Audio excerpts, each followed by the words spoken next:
그렇습니까? 모신 분들도 사실 많으시다 해서 이게 잘 쉬셨습니다라는 말씀을 드리기가 조금 그렇기도 합니다. 어쨌든 오늘 금요일입니다. 5월 2일이고요.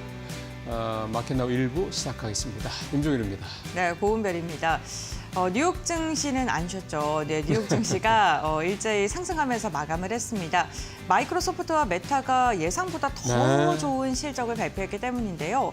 오히려 이런 관세에 대한 리스크가 빅테크 기업들에게는 영향이 조금 적을 것이다라는 그런 분석이 나오면서 시장의 분위기 기술주를 중심으로 다시금 상승하는 모습이 나타나고 있습니다. 네. 또 뭐 랜드나 디램 가격의 상승세 그리고 4월 우리 시장 수출 데이터가 나왔는데 반도체는 또 여전히 수출이 잘 되는 것으로 확인되면서 오늘 우리 시장 반도체 관련 기업들도 어떤 움직임 보여줄 수 있을지 한번 주목해 보겠습니다. 네.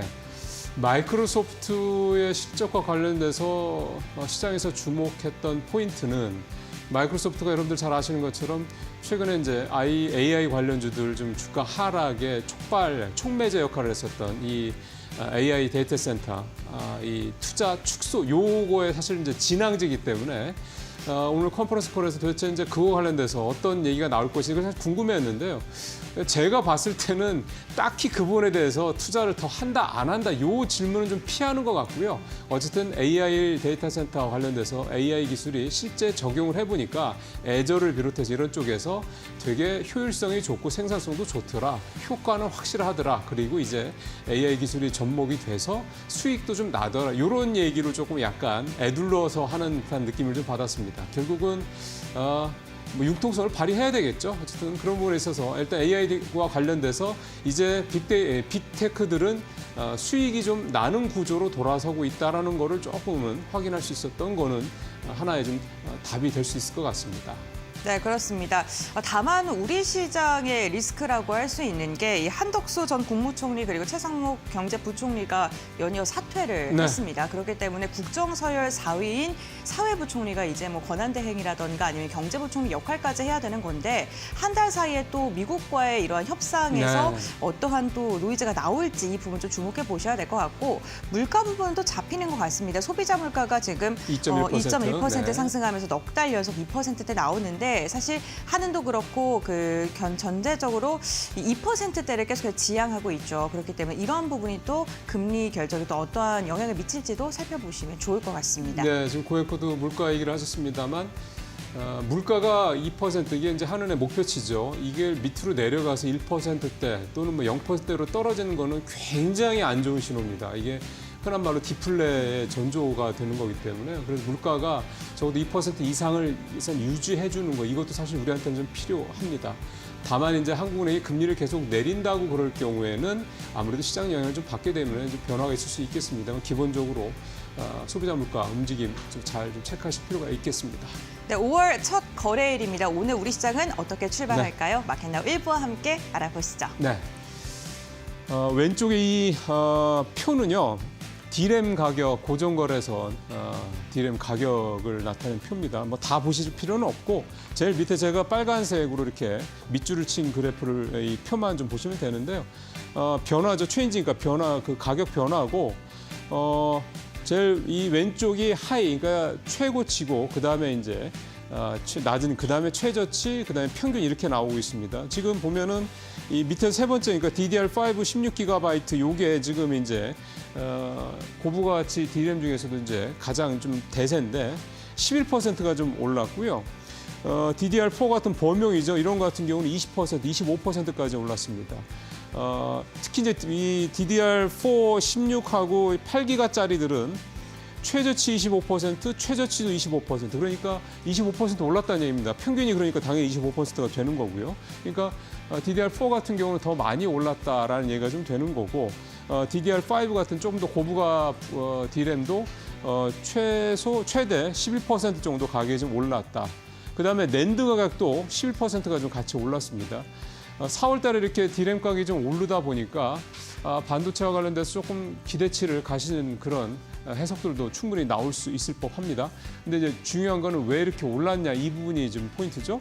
미국 관세를 감안해서 PC 업체들이 선제적으로 이제 수요가 있었기 때문입니다. 한마디로 사재기했다는 얘기가 되는 겁니다. 이 부분은 우리 4월달 수출에서도 반도체가 17%가 증가하면서 전체 수출이 3.7% 플러스로 3개월째 증가세를 이어가는 거에 확실히 주도적인 역할을 했는데 이제 같은 맥락으로 이제 이해를 하면 되는 거죠.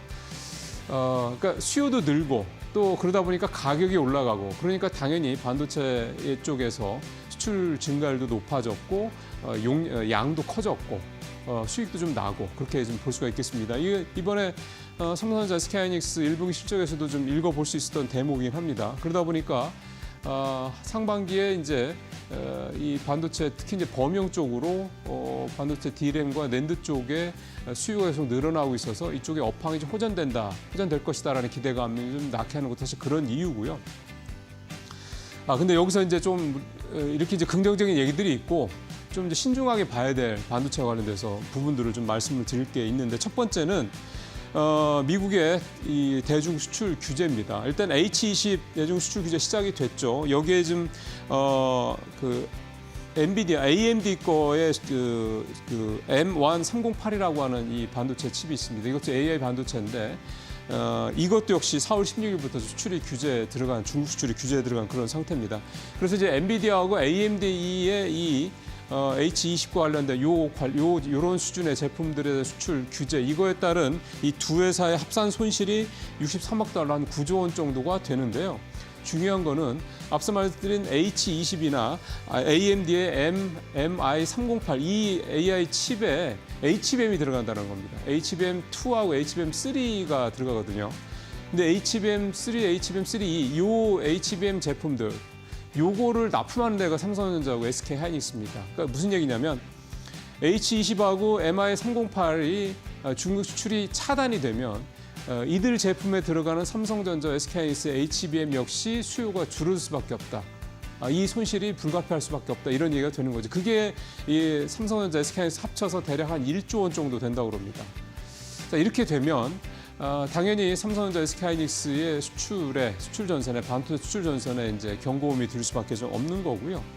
여기다 좀 젠슨왕이 파웨이가 세계에서 강력한 기술 기업 중에 하나다 그러면서 좀 표에서 보시는 것처럼 미국의 AI 뒤처지지 않는다 이런 얘기를 좀 하고 있거든요. 이 얘기는 또 무슨 얘기냐면 이게 사실 젠슨왕이 어떻게 보면 이제 트럼프 대통령한테 일종의 경고를 한 거나 마찬가지로 저는 해석을 하는데 중국을 이렇게 해서 규제한다고 그래서 결코 중국이 물론 미국의 AI 기술에 비해서 뒤처지긴 하겠지만 못 따라올 건 아니다라는 거죠. 그렇게 되면 오히려 젠슨왕 같이 이렇게 엔비디아 같이 중국의 또는 중국뿐만 아니라 전 세계에 AI 칩을 수출하는 이 기업들 입장에서 봤을 때는 중국이라는 큰 시장 자체가 어떻게 이제 잃어버릴 수 있는 그런 위기에 이제 봉착을 하게 된다는 겁니다. 앞서 말씀드린 삼성과 하이닉스가 한 1조 원 정도치의 HBM 수출이 차단될 수 있다.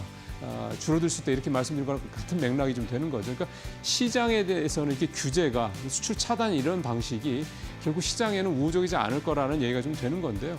그래서 젠슨왕이 여기 제가 표시를 안 해놨습니다만 트럼프 대통령한테 한 얘기가 뭐냐면 미국의 AI 기술을 전 세계에 퍼뜨리는 게 더 적극적으로 퍼뜨리는 게 오히려 미국한테도 유익이 되고 우리 같은 AI 기업들한테도 유익한 일이다 이렇게 얘기를 좀 하기도 했습니다. 이걸 이제 과연 트럼프가 어떻게 좀 받아들일지는 모르겠습니다만 이렇게 곱게 받아들일 것 같지는 않습니다. 어쨌든 반도체는 참 분기점인 것 같습니다. 이렇게 긍정적인 부분도 없잖아 있지만 부정적인 부분도 좀 상당히 상존해 있기 때문에 반도체에 대한 투자 부분 국내 증권업계가 5월 달에는 반도체에 대한 투자를 좀 더 주목할 필요가 있다 이렇게 전망하는 곳들이 많긴 한데요. 신중하게 봐야 될 이슈들도 아직은 많이 있다는 점 함께 좀 참고하시면서 반도체 종목들 투자를 하시려면 참고하시길 바라겠습니다. 자, 두 번째 체크사항 가보죠.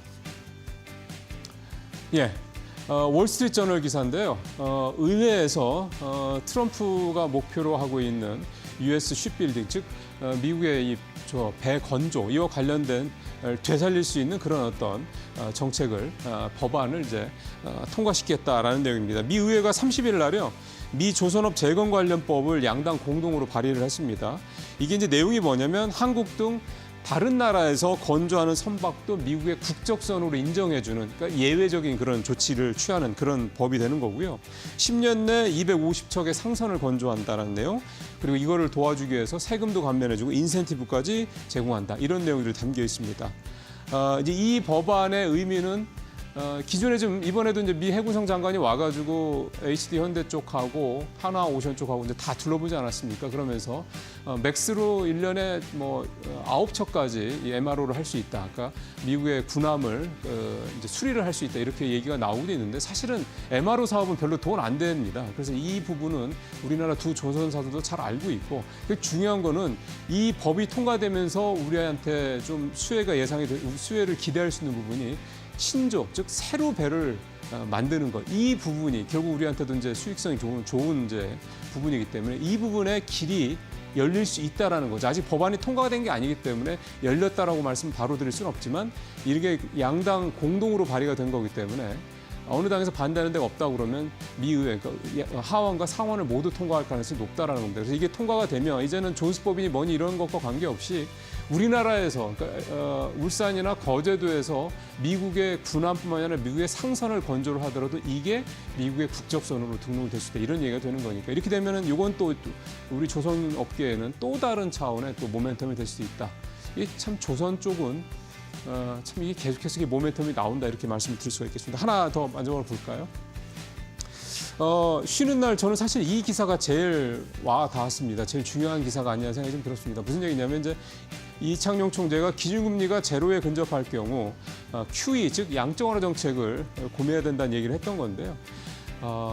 사실 우리나라가 양적 완화를 할 수 있는 나라냐 기축통화국도 아니고 뭐 그렇다고 해서 대단히 뭐 이렇게 어떤 쌓아놓은 뭐 달러가 우리가 4천억 달러 정도 있다고 합니다만 그게 뭐 사실 다른 나라에 비하면 작은 거니까 그러다 보니까 이게 의미가 있겠느냐 이런 사실은 논란이 있습니다. 그럼에도 불구하고 이창용 총재가 이 QE 얘기를 했던 이유를 좀 살펴보면요. 일단 공격적인 금리 인하에도 불구하고 환율이나 가계부채 이 공격적인 금리 인하 이런 것도 굉장히 좀 필요한데 지금 우리가 환율이나 가계부채 문제 때문에 금리 인하를 마구잡이로 하기가 참 쉽지 않은 부분이 있다. 이게 한계죠. 두 번째는 통화정책만으로 경기 부양의 효과가 제한적이라는 겁니다. 이를테면 0.25%포인트 금리를 내렸을 경우 0.07%포인트 성장률이 올라가는 걸로 한국은행에서는 계산을 하고 있는데 올해 3번 내린다고 그랬으니까 3번 내려도 0.2%밖에 GDP를 올릴 수가 없다는 얘기 됩니다. 지금 뭐 0% 얘기 나오는 거니까 0.2% 정도 성장률 올라간다 해가지고 큰 의미가 없는 거죠. 그러니까 뭔가 다른 특단의 대책이 필요하다는 얘기를 한 거고요. 세 번째는 우리나라가 좀 구조적인 어떤 저성장의 고착화 상황에 좀 놓여 있거든요. 잠재 성장률이 지금 계속해서 우리 기본적인 성장률보다 밑도는 상황이 계속 발생을 하고 있다 보니까 이런 상황이 계속된다고 그러면 소위 말하는 이제 성장률의 함정에 빠져서 이제 뭐 이를테면 옛날에 뭐 남미 얘기도 하긴 합니다. 그 정도까지는 아니더라도 이제 우리가 더 이상 뻗어 올라가기 힘든 상황이 된다는 거죠. 그래서 그것 때문에 기본적으로 이런 전통적인 금리 인하라든가 RP 뭐 매입이라는 이런 전통적인 통화 정책이 아니라 비전통적인 통화 방법. 그러니까 기존에 안 썼던 QE 같은 이런 정책이 필요하다라고 이창용 총재가 화두를 던진 거라고 볼 수가 있겠습니다. 논란의 여지는 있긴 합니다만 우리의 현재 경제 상황이 이렇게 저성장 구조에 고착화되고 있다는 이런 위험성, 잠재 성장률이 계속해서 떨어지고 있다는 이런 위험성, 저출산 고령화 문제가 심각하다는 이런 여러 가지 상황들을 고려한다고 그러면 이제는 이 QE 부분을 뭐 부작용은 물론 있겠습니다만 심각하게 좀 고려할 때가 분명히 됐다 이렇게 좀 볼 수가 있다는 생각에 저도 전적으로 동의를 합니다. 네, 오늘 모닝체크 여기서 마치겠습니다.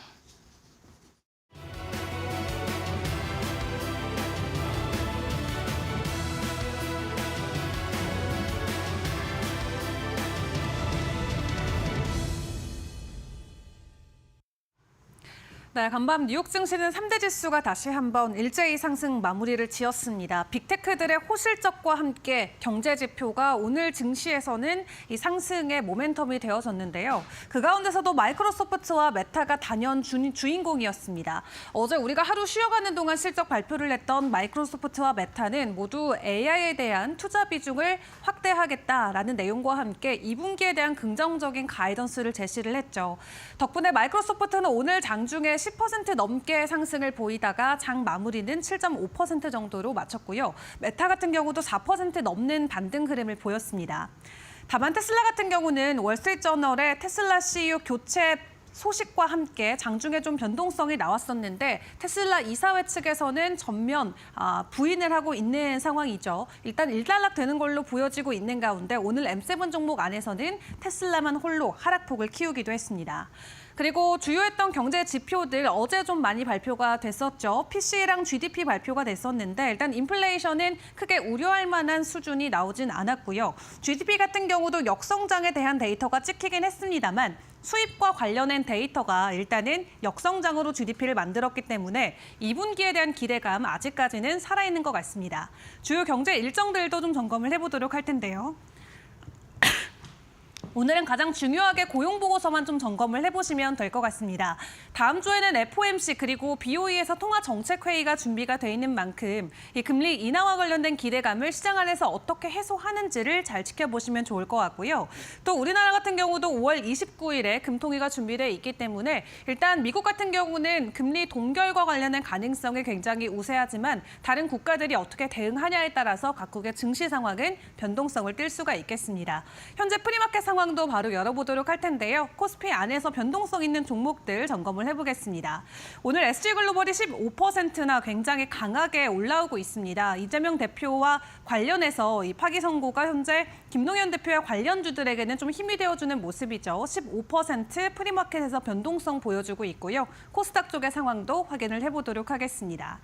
코스닥 쪽에서는 동신건설이 18%나 강하게 하락을 하고 있습니다. 이재명 대표의 대표적인 테마 종목 중에 하나인데요. 오늘 그렇다면 정책 테마주 안에서의 변동성이 극심하게 나올 수 있다는 부분 프리마켓에서 먼저 확인이 되고 있는 만큼 장중의 변동성에는 주의를 해보시는 게 중요할 것 같습니다. 그래도 간밤 뉴욕 증시가 긍정적으로 마무리됐던 부분 오늘 국내 증시에 어떻게 작용될지도 궁금한데요. 일단 개장 상황도 저희와 함께 지켜보시죠.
네, 박근호의 빅샷으로 이어가 보겠습니다. 오늘도 박근호 이사와 함께 체결 강도라는 신호를 통해서 우리에게 매수 혹은 매도 신호를 주고 있는 종목군들 알아보도록 하겠습니다.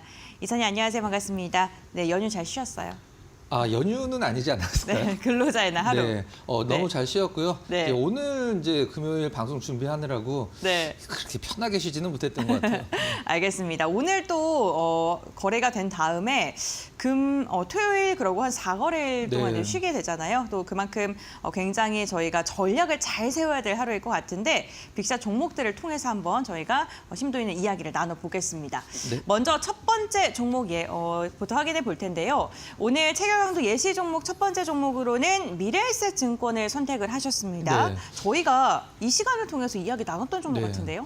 최근에 금융주들이 시장을 거의 뭐 주도를 한다라고 맞아요. 해도 과언이 아닌데 이제 목요일날 이제 근로자의 날 쉬었으니까 수요일날 실질적으로 증권주의 날이라고 할 정도로 증권주들이 신고가를 갱신한 종목군들이 굉장히 많이 나왔거든요. 네. 그래서 미래에셋증권 저희 코너에서도 빅샷으로 한번 소개를 시켜드렸고 증권주 중에 거의 뭐 대장주이기 때문에 한번 짚어봤습니다. 알겠습니다. 그렇다면 신고가를 돌파한 종목들이 정말 많더라고요. 일단 미래에셋 캐피탈이 미래에셋 증권 현재 대주주긴 한데 1,000억 원어치를 더 이제 장내를 통해서 보통주를 매수를 하겠다라고 네. 이제 발표를 좀 했고요. 지금 증권주들이 실적 기대감이라는 단어로 이제 전부를 표현을 할 정도로 일단 각 종목마다 다 실적 기대감이 달리는 기사들이 나오고 있는데 실질적으로 좀 약간 거래량도 늘었고 그다음에 그 넥스트레이드 관련돼서 거래가 이제 계속적으로 활성화가 되고 있기 때문에 뭐 증권주들은 계속적으로 브로커리지 사업 쪽으로 뭐 시장에서 좀 긍정적으로 평가를 하고 있는 상황이고요.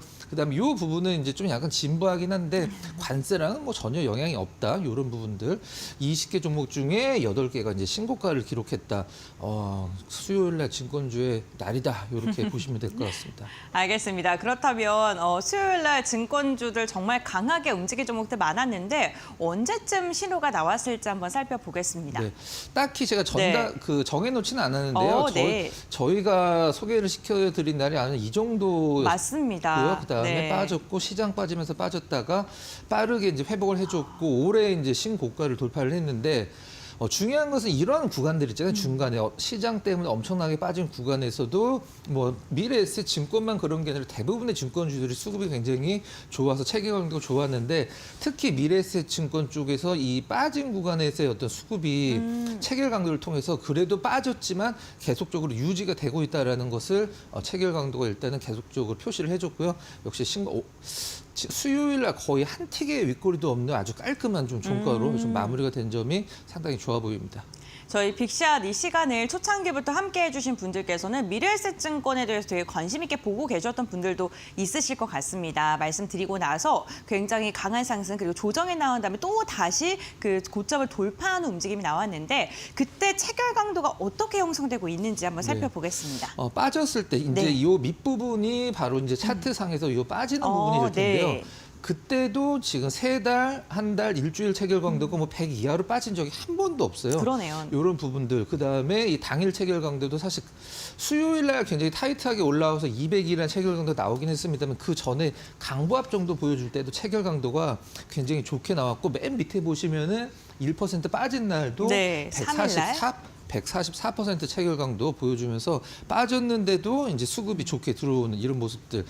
이제 시장 때문에 빠진 것은 어쩔 수 없지만 시장이 반동 줄 때 가장 먼저 치고 올라갔고 가장 높은 어떤 상승률을 보인 종목이 미래에셋이 아닐까라는 생각을 하고 있습니다. 알겠습니다. 오늘 첫 번째 예시 종목으로는 저희 코너에서 소개를 해드렸던 미래에셋 증권을 들고 오셨습니다. 지금 외국인과 기관의 매수세도 꾸준하게 들어오면서 주가를 들어 올리고 있는데 체결 강도 역시나 아직도 중장기 체결 강도까지 좀 탄탄하게 받쳐주는 모습 확인해 볼 수 있었습니다. 네, 다음으로는 두 번째 예시 종목 한번 살펴보겠습니다. 한미약품이고 이 종목도 저희가 소개하지 않았나요? 네, 저희가 얼마 전에 이제 한미약품, 한미사이언스 이제 연달아 한번 좀 소개를 시켜드렸었는데 수요일 날 주가 흐름이 상당히 좀 그 유의미한 흐름이 좀 나왔어요. 그래서 준비를 한번 해봤습니다. 알겠습니다. 그렇다면 한미약품 우선 선택하신 기사부터 볼 텐데요. 네, 두 가지 의견이 나왔는데요. 연결 기준으로 보면은 실적이 좀 실망스럽고 한미약품 단독으로 본다라고 하면은 상당히 좋았다. 그다음에 수출이 47%로 성장을 한다. 이 부분이 이제 1분기 실적을 시장에서 평가하는 기준이 될 것 같고요. 이 두 번째 줄이 가장 중요합니다. 우리 한미약품도 사실 당뇨, 비만하면은 빠지지 않고 등장하는 맞아요. 그 제약사 중에 하나잖아요. 네. 올 6월에 미국 당뇨학회에서 비만 신약 연구 성과를 발표할 예정이다. 이게 가장 중요한 거거든요. 그러니까 네. 6월 달까지는 이게 계속 업데이트가 되면서 모멘텀이 생긴다라고 보시면 될 것 같고요. 한미약품 연결 기준으로 실적이 좀 실망스럽다라는 부분도 나오긴 하는데 그게 이제 중국 쪽의 북경 한미거든요. 근데 작년 12월 달에 어떤 그 한미 약품의 재료를 보면 1,400억을 들여서 북경 한미 베이징 이제 그 공항 근처에 종합 기지를 건설한다라는 얘기가 있어요. 그래서 북경 한미가 좀 실적이 좀 약간 다운된 이유가 바로 이 종합 기지, 근데 생산, 연구, 개발, R&D 센터가 같이 들어가는 요거 때문일 수도 있지 않을까라는 생각으로 요 부분 참고하시라고 좀 준비를 해봤습니다. 알겠습니다. 비만 신약에 대한 기대감 속에 역시나 주가도 강한 상승을 보여주고 있다고 말씀드렸는데 그렇다면 수요일장 주가가 어떻게 올랐을까요? 네. 와, 정말 강하게 올랐네요. 네, 수요일 날 한 8.9%로 네. 종가가 마감했는데 고가공 기준으로는 한 뭐 13% 정도 될 것 같아요. 신호는 딱 이 자리에서 나왔습니다. 요것을 차트를 이제 일봉으로 보면은 이런 식으로 보이지만 이걸 30분봉 차트를 보면은 이렇게 이제 쌍바닥을 그리면서 올라가는 게 보이실 거예요. 이제 특별히 모멘텀이 없긴 했습니다만 이날 나오는 것은 어떻게 보면 좀 당연할 수도 있다라고 생각을 하는 부분이고 이제 체결 강도가 신호를 준 것은 좀 약간 시장에서 큰 변화 없지만 밑골이 달고 좀 올라가면서 종가가 마감한 이날 일단은 체결 강도가 좋은 신호를 줬습니다. 저희 이사님께서 하시는 말씀도 이 체결 강도라는 게 항상 선행 지표로서 기사라던가 뭐 이슈화가 되기 전에 신호를 주고 있다라고 말씀해 주셨는데 역시나 주가가 강하게 상승하니까 지금 뭐 비만 신약에 대한 기대감 이러한 이야기도 함께 흘러나오고 있는 것 같습니다. 그렇다면 저 체결 강도 움직임이 굉장히 적었을 때 화살표 네. 있는 날 어떻게 체결 강도가 형성되었는지 한번 확인을 해보도록 하겠습니다. 기술적으로 제가 한마디만 좀 네. 덧붙이면 한미약품을 주봉이나 월봉으로 길게 보시면 네. 바로 위날이죠. 이 가격대 밑으로 역사적으로 빠진 날이었거든요. 아, 그래요? 코로나 네. 때도 이 가격 밑으로 내려간 적이 없습니다. 근데 그만큼 지금 많이 빠져 있고 경영권 분쟁으로 인해서 이제 기업 이미지 훼손이 좀 있었기 때문에 일단은 거의 최저점이다라고 보시면 될 것 같아요. 체결 강도 보도록 하겠습니다. 0.2% 약보가 보여준 날 그 전에도 이제 들어갔다가 다시 좀 풀렸다가 다시 들어가면서 이제 시세가 강화가 되는 제가 이제 좀 강조를 드리는 들어갔다가 풀리고 다시 재진입했을 때 어떤 추세가 강화가 된다라는 부분, 그 다음에 약보가 보인 날 당일 체결 강도, 일주일 체결 강도, 한 달 체결 강도 모두 100 유지되면서 그 뒤에 이제 지금 세 달 체결 네. 강도까지 100을 들어가서 4개가 모두 100이기 때문에 가격적으로 보나 앞으로 모멘텀으로 보나 한미약품은 사실 지금 굉장히 좋은 어떤 가격대도 주고 있고 모멘텀도 있기 때문에 제약주들 중에서는 소위 얘기하는 좀 가장 리스키하지 않은 그런 종목 중에 하나라고 보시면 될 것 같습니다. 알겠습니다. 두 번째로는 저희가 한미약품을 알아봤고요. 주가의 위치도 지금 굉장히 낮은 구간에 있고 체결 강도도 받쳐주고 있다라고 평가해 주셨습니다. 다음으로는 세 번째 종목 알아보겠습니다. 한국금융지주. 네. 네, 금융지주사 들고 오셨네요. 네. 이번 주가 이제 오늘이 왠지 월요일 같은 느낌이 막 드는데 네. 이번 주에 이제 금융주들 시장 중심이죠. 이제 앞으로 계속 이어져 나갈 수 있는가가 이제 중요한데 이제 시장에서는 어떤 식으로 지금 판단을 하고 있는지 네. 한번 좀 보도록 하겠습니다. 금융주사, 보험사, 눈독, 이유, 인내, 은행 실적 이어 지금 뭐 금융주라고 하면은 우리가 보통 은행, 증권, 보험 이렇게 얘기를 하는데 보험주가 있는 금융지주사와 보험사가 없는 금융지주사로 이제 좀 시장에서 나눠서 좀 판단하는 것 같은데요. 한국금융지주도 아직까지는 보험사가 없습니다. 한국금융지주는 한국투자증권이 거의 실질적인 대부분의 실적을 차지하고 있는 기업이기 때문에 보험사를 이제 인수를 하겠다라고 이제 발표를 했는데요. 일단 뭐 금융사들이 주주 환원이나 여러 가지 지금 분위기상 또 아까 말씀드렸듯이 증권주들도 포함해서 보험사들이나 증권주, 은행주들은 뭐 우리가 보통 뭐 관세에 풀이한 대표적인 업종으로 얘기를 하니까 계속적으로 시장에서는 관심을 받을 것으로 예상을 하고 있습니다. 네, 그 금융 지주사들이 특히나 그 예대 마진에 대한 실적 기대감이 나오고 있긴 한데 그게 한 2분기가 되면은 좀 축소가 되지 않을까 싶기도 하거든요. 금리가 더 떨어진다라는 인데 제가 한번 반대로 말씀을 드려보면 우리가 보통 코로나 때 금리가 엄청 올랐잖아요. 네. 그럼 그때 금융사들이 올랐을까라고 생각을 해보면 이거 좀 생각을 많이 해봐야 되거든요. 그때 코로나 때 주식시장에서 주식이면 다 오른 적이 있었잖아요. 한 1년 동안. 그때 은행주들은 굉장히 힘을 못 썼거든요. 그게 왜 그러냐 하면 은행주들은 실질적으로 조달금리가 굉장히 좀 중요한 부분을 차지를 하고 있어요. 네. 뭐 대출을 해줄 때 돈을 빌려와서 대출을 해주기 때문에 이 조달금리, 우리가 보통 은행채, 금융채라고 얘기를 하는데 그때 코로나 때 은행의 이자가 굉장히 세졌습니다만은 이 은행채의 조달금리가 너무 많이 올랐기 때문에 실질적으로 이득이 그렇게 크게 나진 않았어요. 근데 지금 작년에까지는 별로 안 빠졌는데 올해서부터 이 조달금리, 은행채들 금리가 많이 내려가고 있거든요. 이 부분 확인하셔야 될 것 같고 또 반면에 그 증권사들 갖고 있는 금융사들 같은 경우는 시장에서 좋은 시선으로 보고 있고요. 한국금융지주는 자체적으로 한국투자증권이 거의 큰 품들을 차지하고 있기 때문에 나름대로 이제 보험사까지 인수를 한다라고 있다라고 하면은 뭐 증거사 실적도 작년에 네. 1위라고 이제 얘기를 하니까 오. 한국금융지주 계속 좀 지켜봐도 될 것 같습니다. 알겠습니다. 그 금융사 중에서도 증권업을 하고 있다는 게 굉장히 모멘텀이 크다라고 이야기해 주셨고 그렇다면 주가 위치도 한번 볼게요. 와, 정말 많이 올랐네요, 단기간. 네, 야금야금 계속적으로 올랐는데 이게 빨간색 양봉이 거의 10개가 10일 연속 지금 오르는 듯한 느낌인데요. 딱 그 골든 크로스 이제 5일선에 21선 골든 크로스 하는 그날 일단은 실질적으로 이제 그 체결 강도가 좋은 신호를 줬고요. 신호 주고 나서 하나, 둘, 셋, 넷, 다섯, 여섯, 7일 연속 상승하는 기염을 토했다. 이렇게 보시면 될 것 같습니다. 화살표 나온 날의 체결 강도를 보겠습니다. 화살표 나온 체결 강도가 바로 이날이거든요. 네. 일단 당일 체결 강도 150, 그다음에 5일 체결 강도 113 기록을 했고 그 전에 일단 아까 미래에셋 증권처럼 그 60일 체결 강도는 시장이 빠졌을 때도 한국금융지주가 계속적으로 3달 체결 강도는 좋은 흐름 보여줬고요. 최근에 한 달, 일주일 체결 강도까지 차례로 들어가면서 수급이 계속 좀 완성되는 그런 느낌을 주고 있습니다.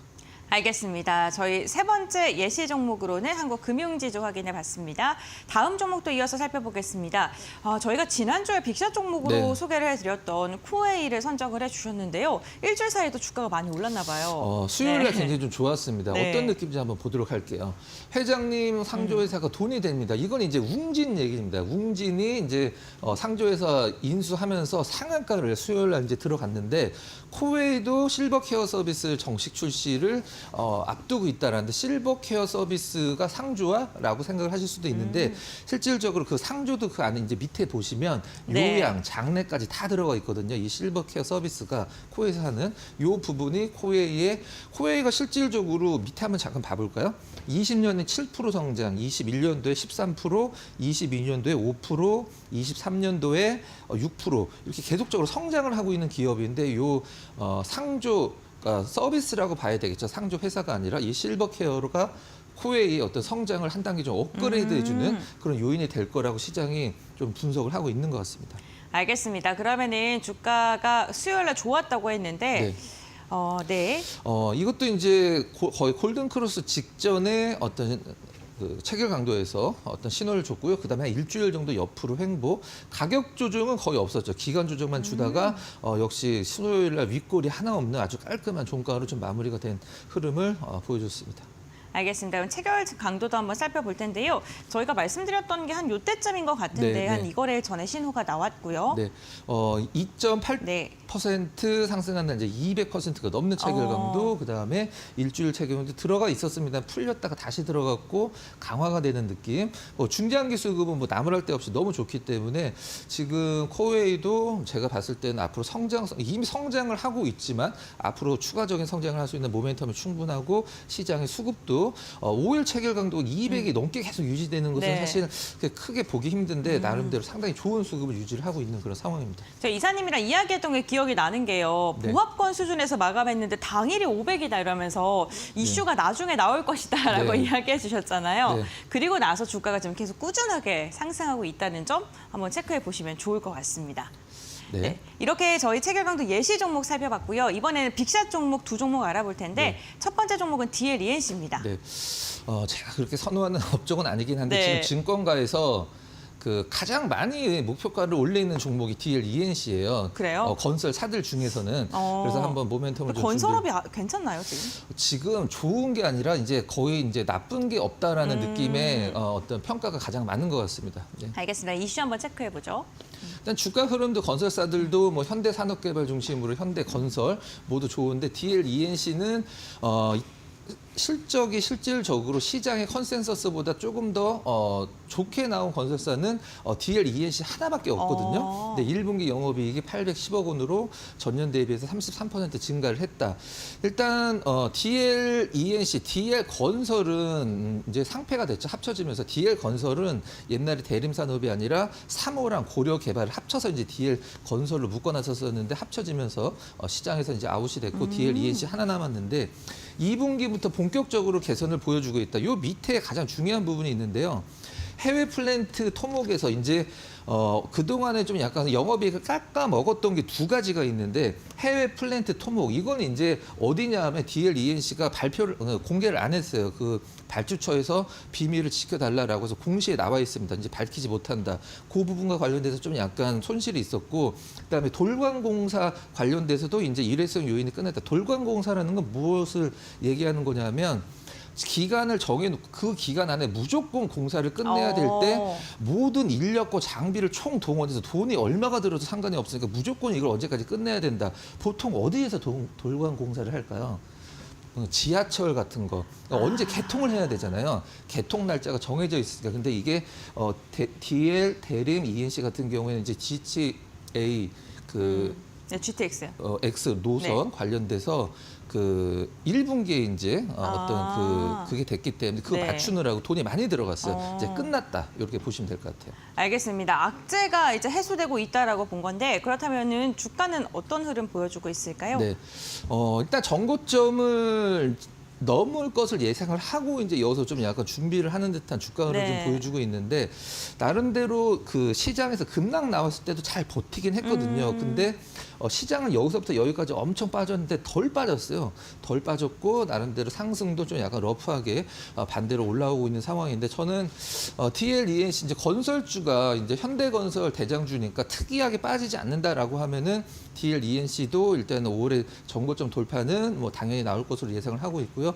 나름대로 수급도 괜찮기 때문에 DLENC를 첫 종목으로 준비를 좀 해봤습니다. 알겠습니다. 그렇다면 가장 중요한 체결 강도를 살펴볼 텐데요. 네, 체결 강도가 굉장히 이쁜 편입니다. 세 달 체결 강도 한 2주 정도 유지를 그러네요. 해주고 있고요. 이제 한 달 체결 강도 한 6일 정도, 그다음에 5일 체결 강도도 나름대로 좋게 유지를 해주고 있기 때문에 거래량도 수요일에 2배 정도 늘었고 당일 체결 172로 상당히 안정된 그러니까 4개의 체결 강도가 모두 100이 들어가 있기 때문에 조금 조정을 주더라도 다시 반등의 가능성이 큰 어떤 수급이다 이렇게 보시면 될 것 같습니다. 네, 알겠습니다. 오늘 첫 번째 빅샷 종목으로는 DLENC였고요. 이번에 두 번째 종목 살펴보도록 하겠습니다.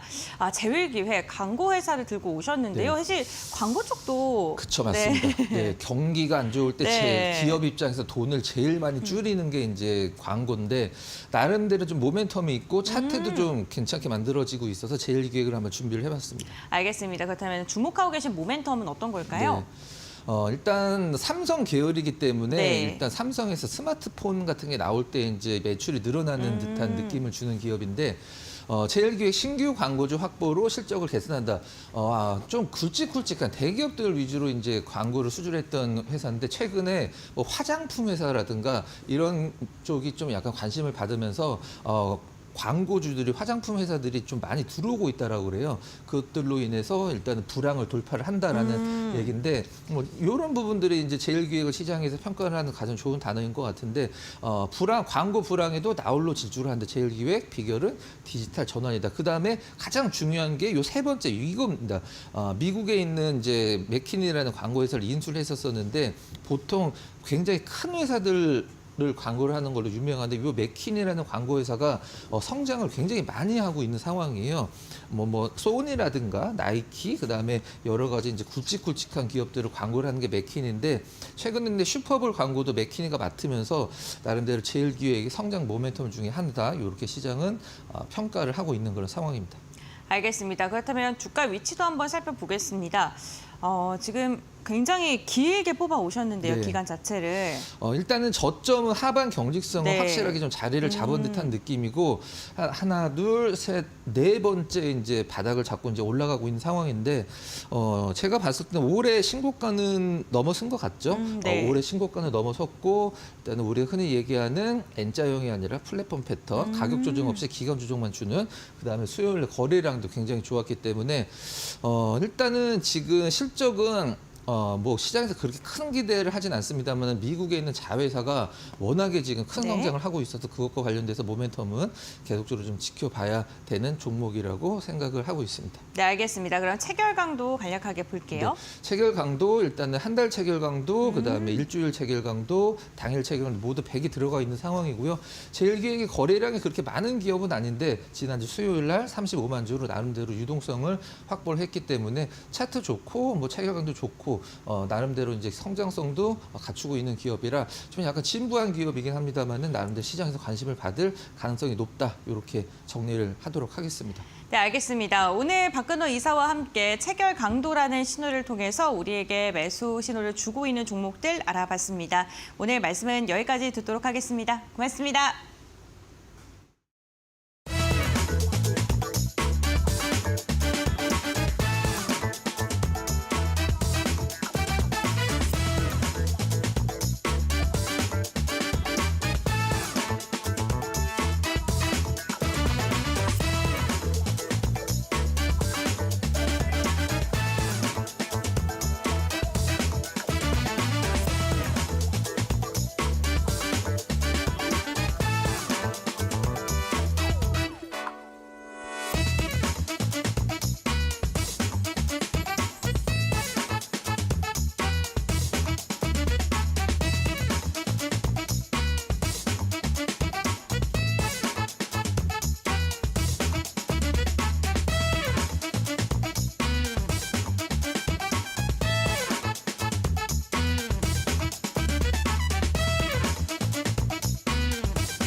마켓 리포트입니다. 오늘 처음 살펴볼 리포트는 두산 에너빌리티입니다.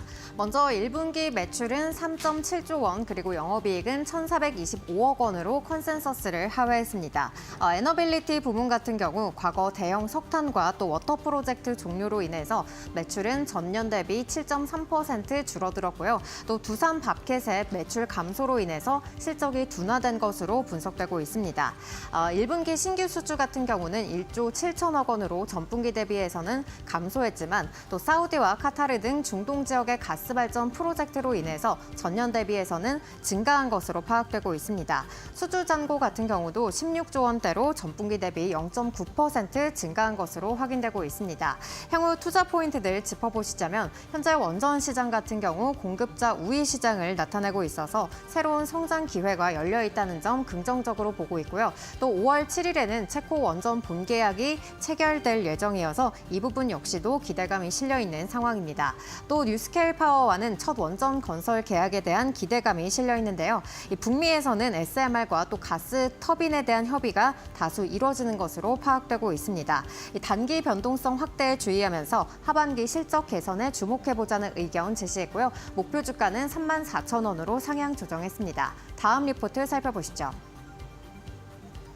네, 다음 리포트는 대한전선입니다. 먼저 1분기 매출은 전년 대비 8.5% 증가했고요. 영업이익 같은 경우는 5.8% 감소하면서 컨센서스에 부합한 성적표를 받아들었습니다. 이 해외 법인과 또 소재 부문에서 유의미한 외형 성장이 나타나면서 매출에 기여했을 것으로 파악이 되고 있는데요. 해외 법인 같은 경우 유럽 판매 법인의 실적이 증가한 데다 베트남과 남아공 또 사우디 등에서 현지 수요가 증가하면서 실적은 전년 대비 100%가량 늘어난 것으로 파악되고 있습니다. 이 가운데 사우디 생산법인에서는 고수익 전력 케이블의 매출이 증가한 영향 받아간 것으로 풀이되고 있고요. 또 소재 부문을 살펴봤을 때는 환율 효과와 구리 가격의 강세 영향을 받아갔을 것으로 분석하고 있습니다. 하지만 이 초고압 해저 케이블 고마진 프로젝트가 또 하반기로 일정이 변경되면서 이 기존의 저마진 프로젝트가 실적에 인식이 됐고요. 이로 인해서 영업이익은 전년 대비 감소세를 나타냈습니다. 향후 실적 포인트들 더 짚어보실 텐데요. 수주 잔고 규모가 역대 최대 수준을 지속적으로 경신하고 있는 가운데 산업전선 같은 경우 2분기부터 미국향으로 실적 회복이 기대되고 있고요. 또 초고압 케이블과 해저 케이블 같은 경우 싱가포르와 유럽의 고수익 프로젝트가 3분기부터 반영될 예정입니다. 또 영국의 내셔널 그리드로부터는 초고압 직류송전 해저 케이블 사업자 입찰 자격을 획득하면서 향후 최장 8년 동안 이 40조 원 규모의 프로젝트 수주 기회가 열려 있는 상황입니다. 이로 인해서 장기적인 실적 전망도 양호할 것으로 기대되고 있습니다. 목표 주가는 16,000원으로 유지했습니다. 다음 리포트 살펴보겠습니다. 네, 다음 리포트 삼성전자입니다. 1분기 영업이익 6조 7천억 원으로 컨센서스를 상회했는데요. 세부 실적 살펴보시자면 이 DS 부분에서는 영업이익이 1조 1천억 원을 기록했습니다. 이 D램 같은 경우 관세 관련해서 선제적인 물량 증가가 나타나면서 전분기 대비 출하량이 증가했고요. 또 PC와 모바일 수요가 견조함을 나타냈습니다. 또 낸드 같은 경우에는 출하량은 전분기 대비 10% 감소했지만 가이던스를 상회한 것으로 나타났고요. 또 MX 부문 같은 경우 갤럭시 S25 중심으로 믹스 개선이 나타난 데다 원가 절감으로 수익성 개선 역시 이루어지면서 분기 기준 역대 최대 매출을 기록한 요인으로 꼽히고 있습니다. 또 가전과 하만 부문에서도 전년 동기 대비해서 외형 성장이 나타났고요. 2분기 매출 같은 경우는 77조 5천억 원, 영업이익은 6조 6천억 원으로 전망이 되고 있습니다. MX 부문 같은 경우는 출하량과 가격 감소가 불가피한 상황인 반면 반도체 부문 같은 경우 출하량 상승으로 인해서 영업이익은 4조 5천억 원가량 전분기 대비 32% 늘어날 것으로 전망하고 있는데요. 계절적 수요로 인해서 D램은 전분기 대비 11%, 낸드는 14% 증가할 것으로 전망하고 있습니다. 메모리 가격 같은 경우 또 공급 부족으로 인해서 실적 우상향 기조를 이어갈 것이라는 전망 함께 제시했고요. 또 메모리 업황 조기 안정화 기조에도 현재 PBR이 1배 미만 수준이라는 점을 봤을 때 밸류에이션 측면에서도 매력이 있다는 점 함께 제시를 했습니다. 목표 주가는 84,000원으로 유지했습니다. 다음 리포트 살펴보시죠. 네, 다음 살펴볼 리포트 대신증권의 원자재 리포트입니다. 이 사우디의 증산 결정 소식 속에 국제유가가 전일 60달러 수준을 하회하면서 4년 만에 최저치를 기록했는데요. 향후 이 추가 하락의 가능성까지도 열려 있다는 의견입니다. 먼저 4월 30일 이 로이터의 보도에 따르면 사우디에서는 더 이상 추가 감산에 나설 의지가 없는 데다 또 장기간 저유가 상황을 감당할 수 있다는 입장을 제시했습니다.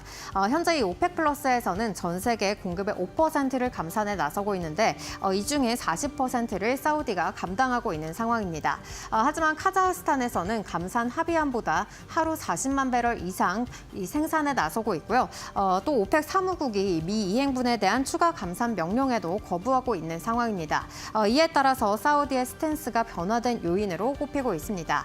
이러한 상황들을 미뤄봤을 때 3차 유가 전쟁 가능성도 제기가 되고 있는 상황인데요. 이 과거 사례와 유사하다는 점을 미뤄봤을 때 이러한 가능성이 일어날 수 있다는 분석 함께 제시를 했습니다. 사우디 같은 경우 경쟁자 압살을 위해서 또 대규모 증산 결정에 나서면서 과거의 유가를 급락시킨 바 있고요. 또 현재 미중 무역 전쟁으로 인해서 수요가 둔화되고 있는데 수요 상황도 과거와 현재 비슷하다는 점을 꼽고 있는 겁니다. 이런 점을 미뤄봤을 때 유가는 50달러 선도 위협될 수 있다는 그러한 분석들 함께 제시를 했고요. 또 이러한 이 유가의 하락이 나타나게 된다면 미 셰일 기업들의 파산 가능성까지도 제기가 되고 있습니다. 이 미국의 셰일 기업들 같은 경우 이 부채 상환 시점이 2026년까지 집중이 되어 있는 데다 또 고금리로 이자 부담이 가중되고 있는 상황이고요. 또 유정용 강봉 가격 상승으로 인해서 유전 개발 시 적자 위협에 놓여 있는 상황입니다. 이로 인해서 유전 개발 투자도 현재 어려운 상황에 놓여 있습니다. 향후 이 국제 유가의 변동성 계속해서 주목을 해봐야겠고요. 또 오펙 플러스의 6월 증산 계획 발표에도 주의 깊게 살펴봐야겠습니다. 여기까지 마켓 리포트였습니다.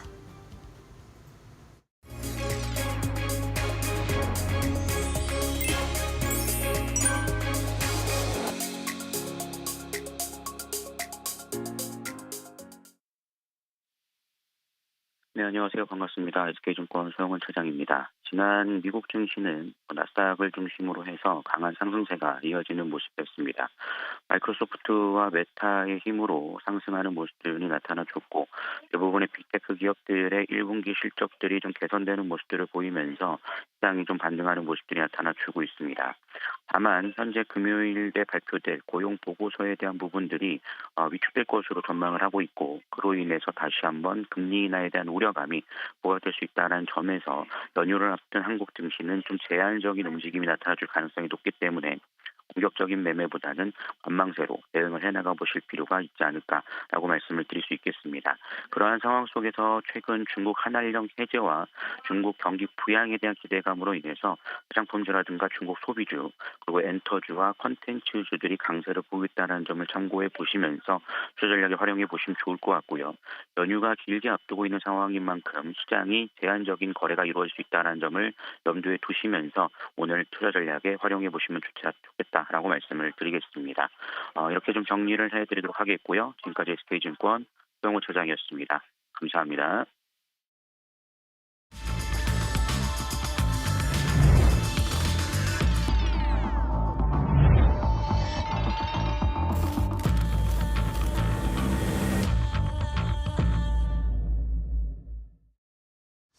네, 8시 50분 됐습니다. 5월 첫날 첫 거래일. 자, 오늘부터 좀 본격적으로 시작을 해볼까요? 마켓 스탠바이 시간 가겠습니다. 김민순 대표님, 오늘부터 새로 인사드리는 루크투자연구소 임순재 대표님, 그다음에 권배력과 함께하겠습니다. 어서 오십시오.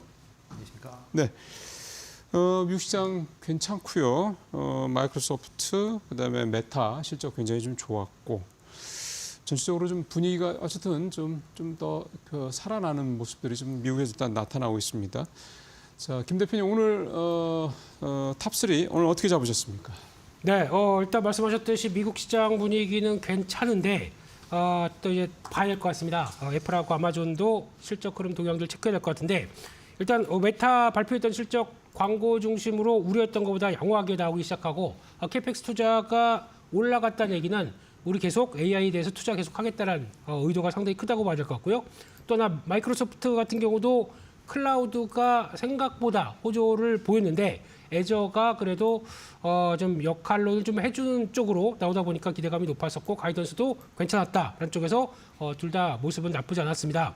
하지만 문제는 애플이라고 봐야 될 것 같고요. 이번에 발표됐던 실적이 매출 자체가 꺾였지만 특히 이익은 서비스 중심으로 충분히 방어했다라는 쪽임에도 불구하고 시장은 일단 부진한 실적에 대해서 조금 고민을 하는 것 같고요. 아마존도 비슷한 모습들 쪽에서 가이던스가 좀 불안하다라는 쪽에 대해서 시장이 좀 반응한다고 봐야 될 것 같은데 결론적으로 보게 되면 이번에 1분기 실적은 관세 영향을 그렇게 크게 안 받았다고 얘기를 합니다. 그러면 이제부터 관세 영향을 직접 받기 시작했을 때 2분기부터는 과연 어떻게 될 것인가가 가장 핵심이기 때문에 계속 체크해야 될 요인이라고 봐야 될 것 같고 그래도 어려워도 AI의 인프라는 계속 KPX는 늘려간다라는 쪽의 흐름이기 때문에 이를 잘 체크하는 게 중요하겠다라고 봐야 될 것 같습니다.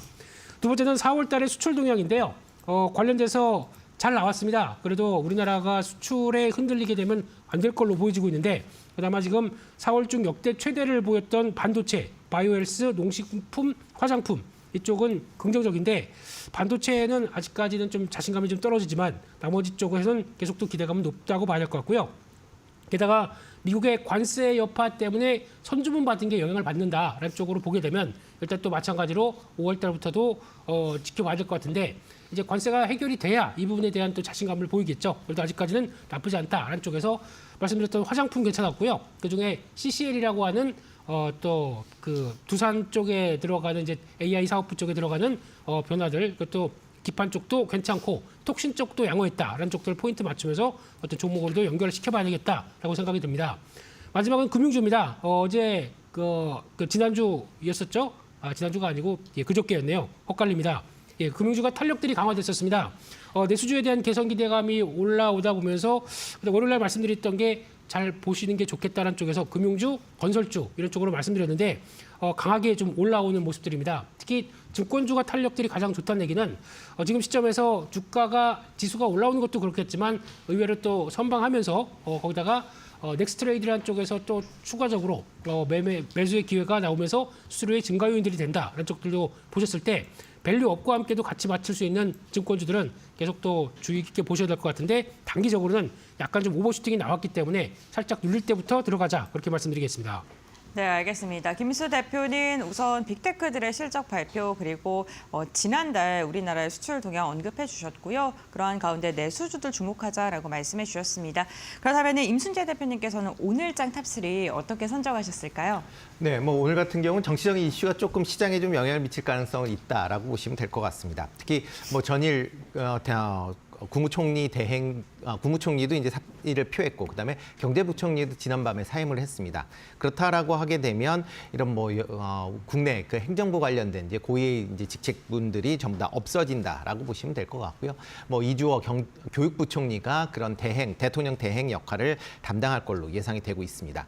그렇다라고 하게 되면 현재 국내외적으로 이제 쌓여 있는 경제적 현안들이 상당히 좀 많이 있습니다. 가장 크게 지금 생각할 수 있는 게 대미 관세 협상이다라고 보여지는데요. 이런 경제부총리의 사임으로 인해서 이런 관세 협상에서 상당 부분 국내가 좀 한국이 좀 밀릴 수 있다라는 그런 이제 사항들이 좀 더 확대될 가능성은 좀 있다라고 생각을 하고 있습니다. 특히 대선 국면이 지금 계속 지속이 되면서 대선이 끝날 때까지는 현재 대외적인 그런 활동이 상당 부분 위축될 가능성은 충분히 있다라고 보여지고요.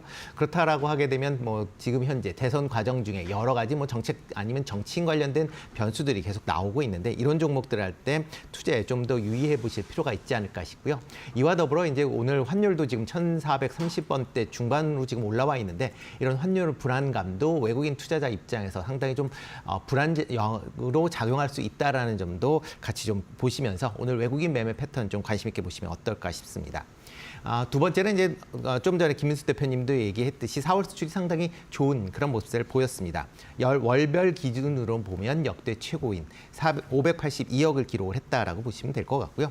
수입은 원자재 가격의 하락으로 인해서 전년 대비 2.7% 감소한 533억 달러를 기록을 했습니다. 특히 반도체, 선박, 무선 통신기기, 바이오 헬스, 2차 전지가 수출 성장세가 계속 이어졌다라고 보시면 될 것 같고요. 특히 반도체 같은 경우는 HBM, DRAM, 그다음에 DDR5와 같이 고부가가치 메모리가 지금 미국의 관세 영향으로 인해서 선주문되는 그런 영향 때문에 좀 높아진 거 아니냐라는 그런 얘기들이 좀 나오고 있고요. 바이오 헬스케어 같은 경우는 바이오 의약품의 본격적인 수출로 인해서 역대 4월 최고의 수출액을 달성을 했다라고 보시면 되겠습니다. 관세 영향으로 미국 수출은 감소를 했지만 미국 이외의 수출은 대부분 좋은 그런 모습을 보였고요. 특히 EU나 그다음에 중국 관련된 부분도 플러스 성장세가 이어지고 있다라는 점은 미국에 대한 그런 관세 우려감은 여전히 있지만 국내 수출 관련된 종목들은 여전히 관심을 좀 가지실 필요가 있지 않을까라는 생각을 해보고 있고요. 지금 계속 기업들의 실적들이 나오고 있는데 이런 수출 관련된 기업들의 실적은 비교적 좋게 나올 가능성은 높다라는 점에서 실적이 호조가 되는 그런 종목 중심으로는 여전히 시장에서 관심을 보일 필요가 있지 않을까 싶습니다. 그리고 마지막으로 이제 미국의 빅테크 관련된 실적들이 계속 발표가 되고 있습니다. 특히 국내에서 가장 관심이 있는 게 빅테크 중에서 AI에 대한 투자를 과연 지속할 것이냐 여부다라고 보시면 되는데요.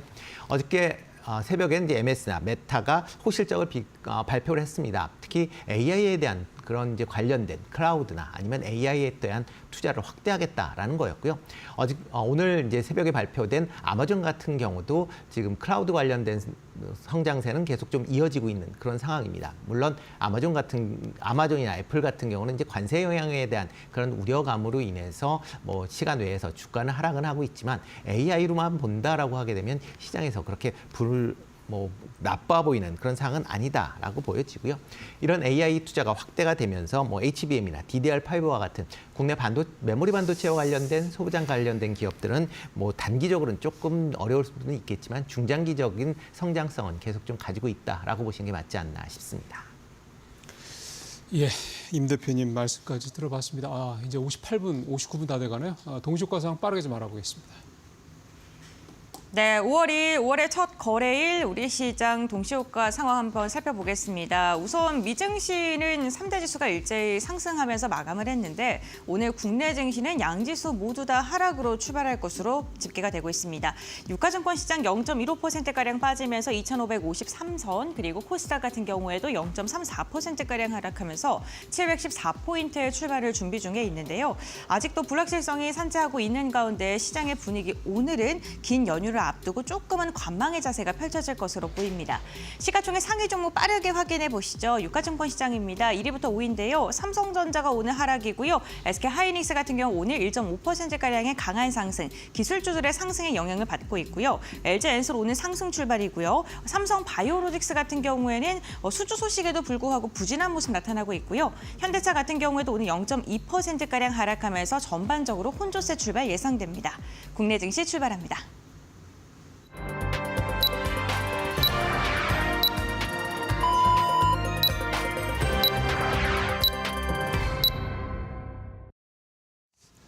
네, 뉴욕 시장은 상승을 하면서 마감이 됐습니다. 우리 시장은 그만큼은 아닌 것 같죠. 지금 일단 보합권 정도에서 강보합과 또 약보합 사이에서 좀 왔다 갔다 하면서 오늘 출발을 좀 할 것으로 예상이 좀 되고요.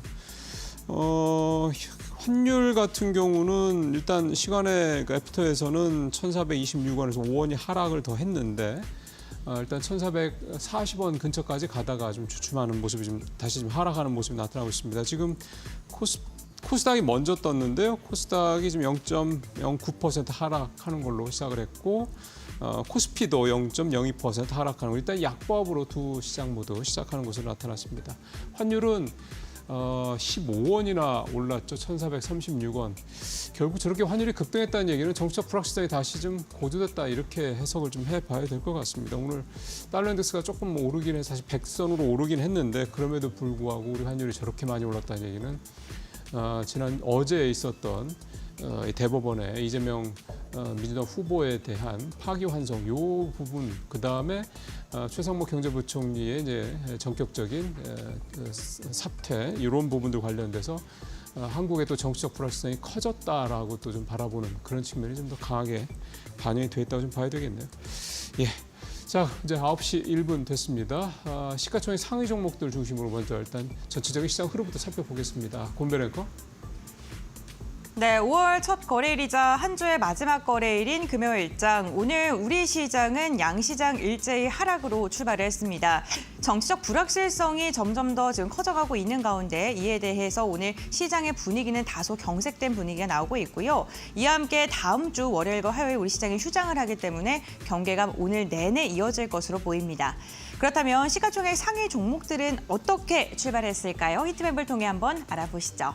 네, 우선 히트맵을 통해서 빨간 색깔 색상을 갖고 있는 종목군들 같은 경우는 하락 출발을 의미하고요. 초록색 불이 상승 출발을 의미합니다. 보시는 것처럼 대부분의 종목군들이 좀 빨간 색깔로 출발한 종목이 많은 것으로 확인되고 있는데요. 특히나 오늘 전자기술 가운데서는 삼성전자가 0.9%가량 빠진 채 출발을 했는데 삼성전자에 이렇다 할 악재가 있는 것보다는 지수가 하락하면서 삼성전자를 매도하는 기세가 좀 큰 것으로 보이고 그리고 트럼프 미국 대통령이 삼성전자가 미국에 공장을 지을 것이다라고 언급을 했는데 이에 대한 분위기가 삼성전자의 매도세로 이어지고 있는 것으로 보입니다. 반면 기술주들의 상승으로 인해서 SK하이닉스는요 0.96%가량 상승으로 출발하고 있습니다. 디램과 낸드 가격에 대한 상승 그 기대감이 반도체 관련 기업들로 이어지고 있고요. 조금 더 자세하게 한번 확인해 볼까요? 오늘 방산주들 같은 경우에는 보합권에서 조금 눈치를 보고 있는 모습인데 보시는 것처럼 초록색과 빨간색이 조금 혼조세로 형성이 되어 있는 모습입니다. 그 가운데 두산이 오늘 7%가량의 강한 시세를 분출하고 있는 반면에 같은 그룹 안에 있지만 두산 퓨얼셀 같은 경우에는 2.8%가량 하락하면서 조금은 엇갈린 모습이 나타나고 있고요. 하나솔루션 그리고 한국항공우주와 같이 방산주나 아니면 최근에 주목을 받았던 친환경 관련 기업들이 전반적으로 쉬어가는 모습이 나타나고 있습니다. 다음 종목들도 한번 살펴보겠습니다. 동시호가 상황 속에서는 LG엔솔이 괜찮았었는데 제조 보면서 조금 더 자세히 확인해 보시죠.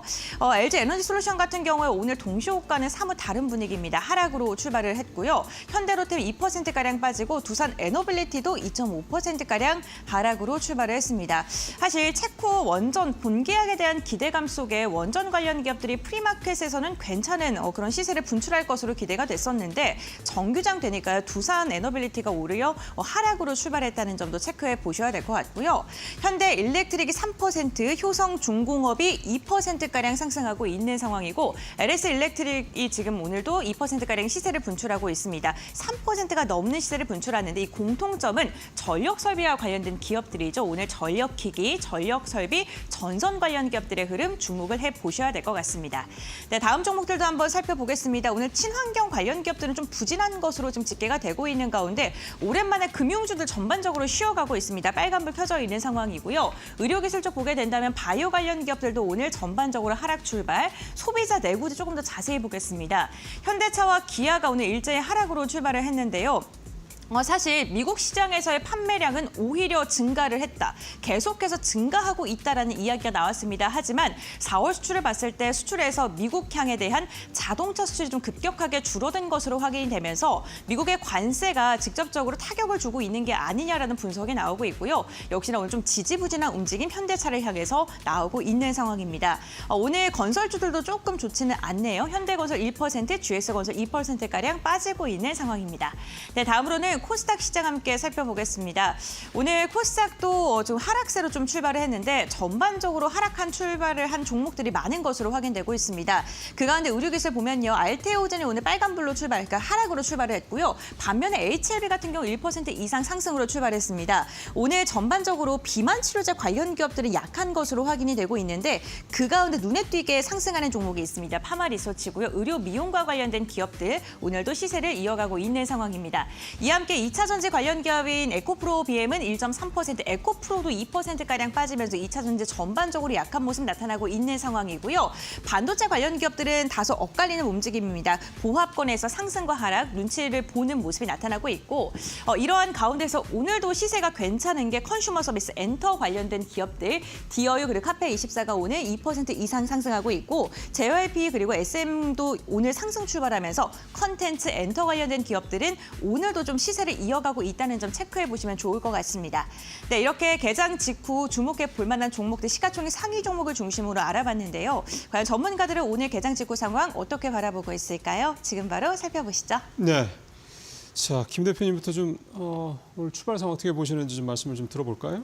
네, 일단 시장 분위기는 그렇게 뭐 아직까지는 녹록지 네, 못합니다. 그러게요. 예, 지금 0.3% 하락해서 8.6포인트 하락한 2,547선, 2,550선을 못 버티는 느낌이 살짝 나는 것 같고요.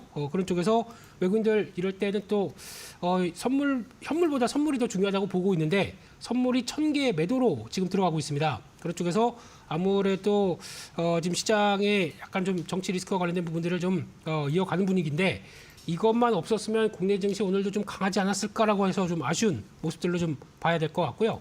그런 쪽에서 현재 외국인들 900억 정도 매도가 나오고 있고 기관도 매도가 나오고 있다는 점들을 봤을 때는 코스닥도 마찬가지로 양 매도로 나오고 있네요. 그런 쪽으로 봤을 때 일단 관망세가 조금 좀 깊어지겠다라는 쪽으로 봐야 될 것 같고 특히 저항대로 보게 되면 2,440선 이 정도가 그래도 오늘 지켜주는지 이 부분이 좀 관건일 걸로 보여지고 있기 때문에 일단 오전장의 동향들은 거기서 좀 체크를 해야 될 것 같고요. 게다가 섹터별로 보게 된다, 업종별로 본다라고 하게 되면 일단 하락하는 업종이 더 많습니다. 대표적인 기계 장비, 금속, 화학, 운송 장비까지 낙폭을 좀 키우고 있고요. 기계 장비 쪽은 아쉽지만 그래도 체코 원전 수주가 긍정적인 건 맞겠지만 항상 저희는 장비, 특히 이제 수주 산업들은 이런 좋은 얘기가 세론으로 자극한다라는 교훈을 받았을 때 역시나 K증시는 또 그대로 가는구나라는 쪽에서 약간 씁쓸하지만 그래도 또 어느 정도 또 밀리고 나가게 되면 바로 매수에 들어오겠죠. 그래서 그런 관점 쪽에서 일단 좀 지켜봐야 될 것 같고요. 그 밖에 오늘 올라오는 쪽들은 음식료, 담배, 종이 목재 쪽에서 약간 경기 방어적인 성격들의 종목들이 좀 올라온다라는 쪽에서 일단 지금은 경계감이 살짝은 있다라고 봐야 될 것 같고요. 섹터별로 보겠습니다. 섹터별로 보게 되면 지금 그래도 유심 관련된 종목들이 벌써 지금 한 3, 4일째 계속 강한 모습들을 보여주면서 시장에서 강하게 움직임이 나오는 것 같고요. 그 밖에 정치 테마주는 요동을 치고 있습니다. 특히 이재명 관련주의 약세와 함께 또 지금 전 총리 관련주들은 또 강세 이런 쪽으로 좀 상당히 복잡한 모습들을 이어가고 있는데 참 정치 테마주는 매매하기가 어렵습니다. 그런 쪽으로 봐야 될 것 같고 음원, 음반, 엔터주 쪽들에 대한 종목들 강하고요. 전선, 전력설비 쪽들 강하다라는 쪽에서 포인트가 맞춰지는 것 같아서 일단 오늘도 시장보다는 섹터가 맞겠다 그렇게 봐야 될 것 같습니다. 네.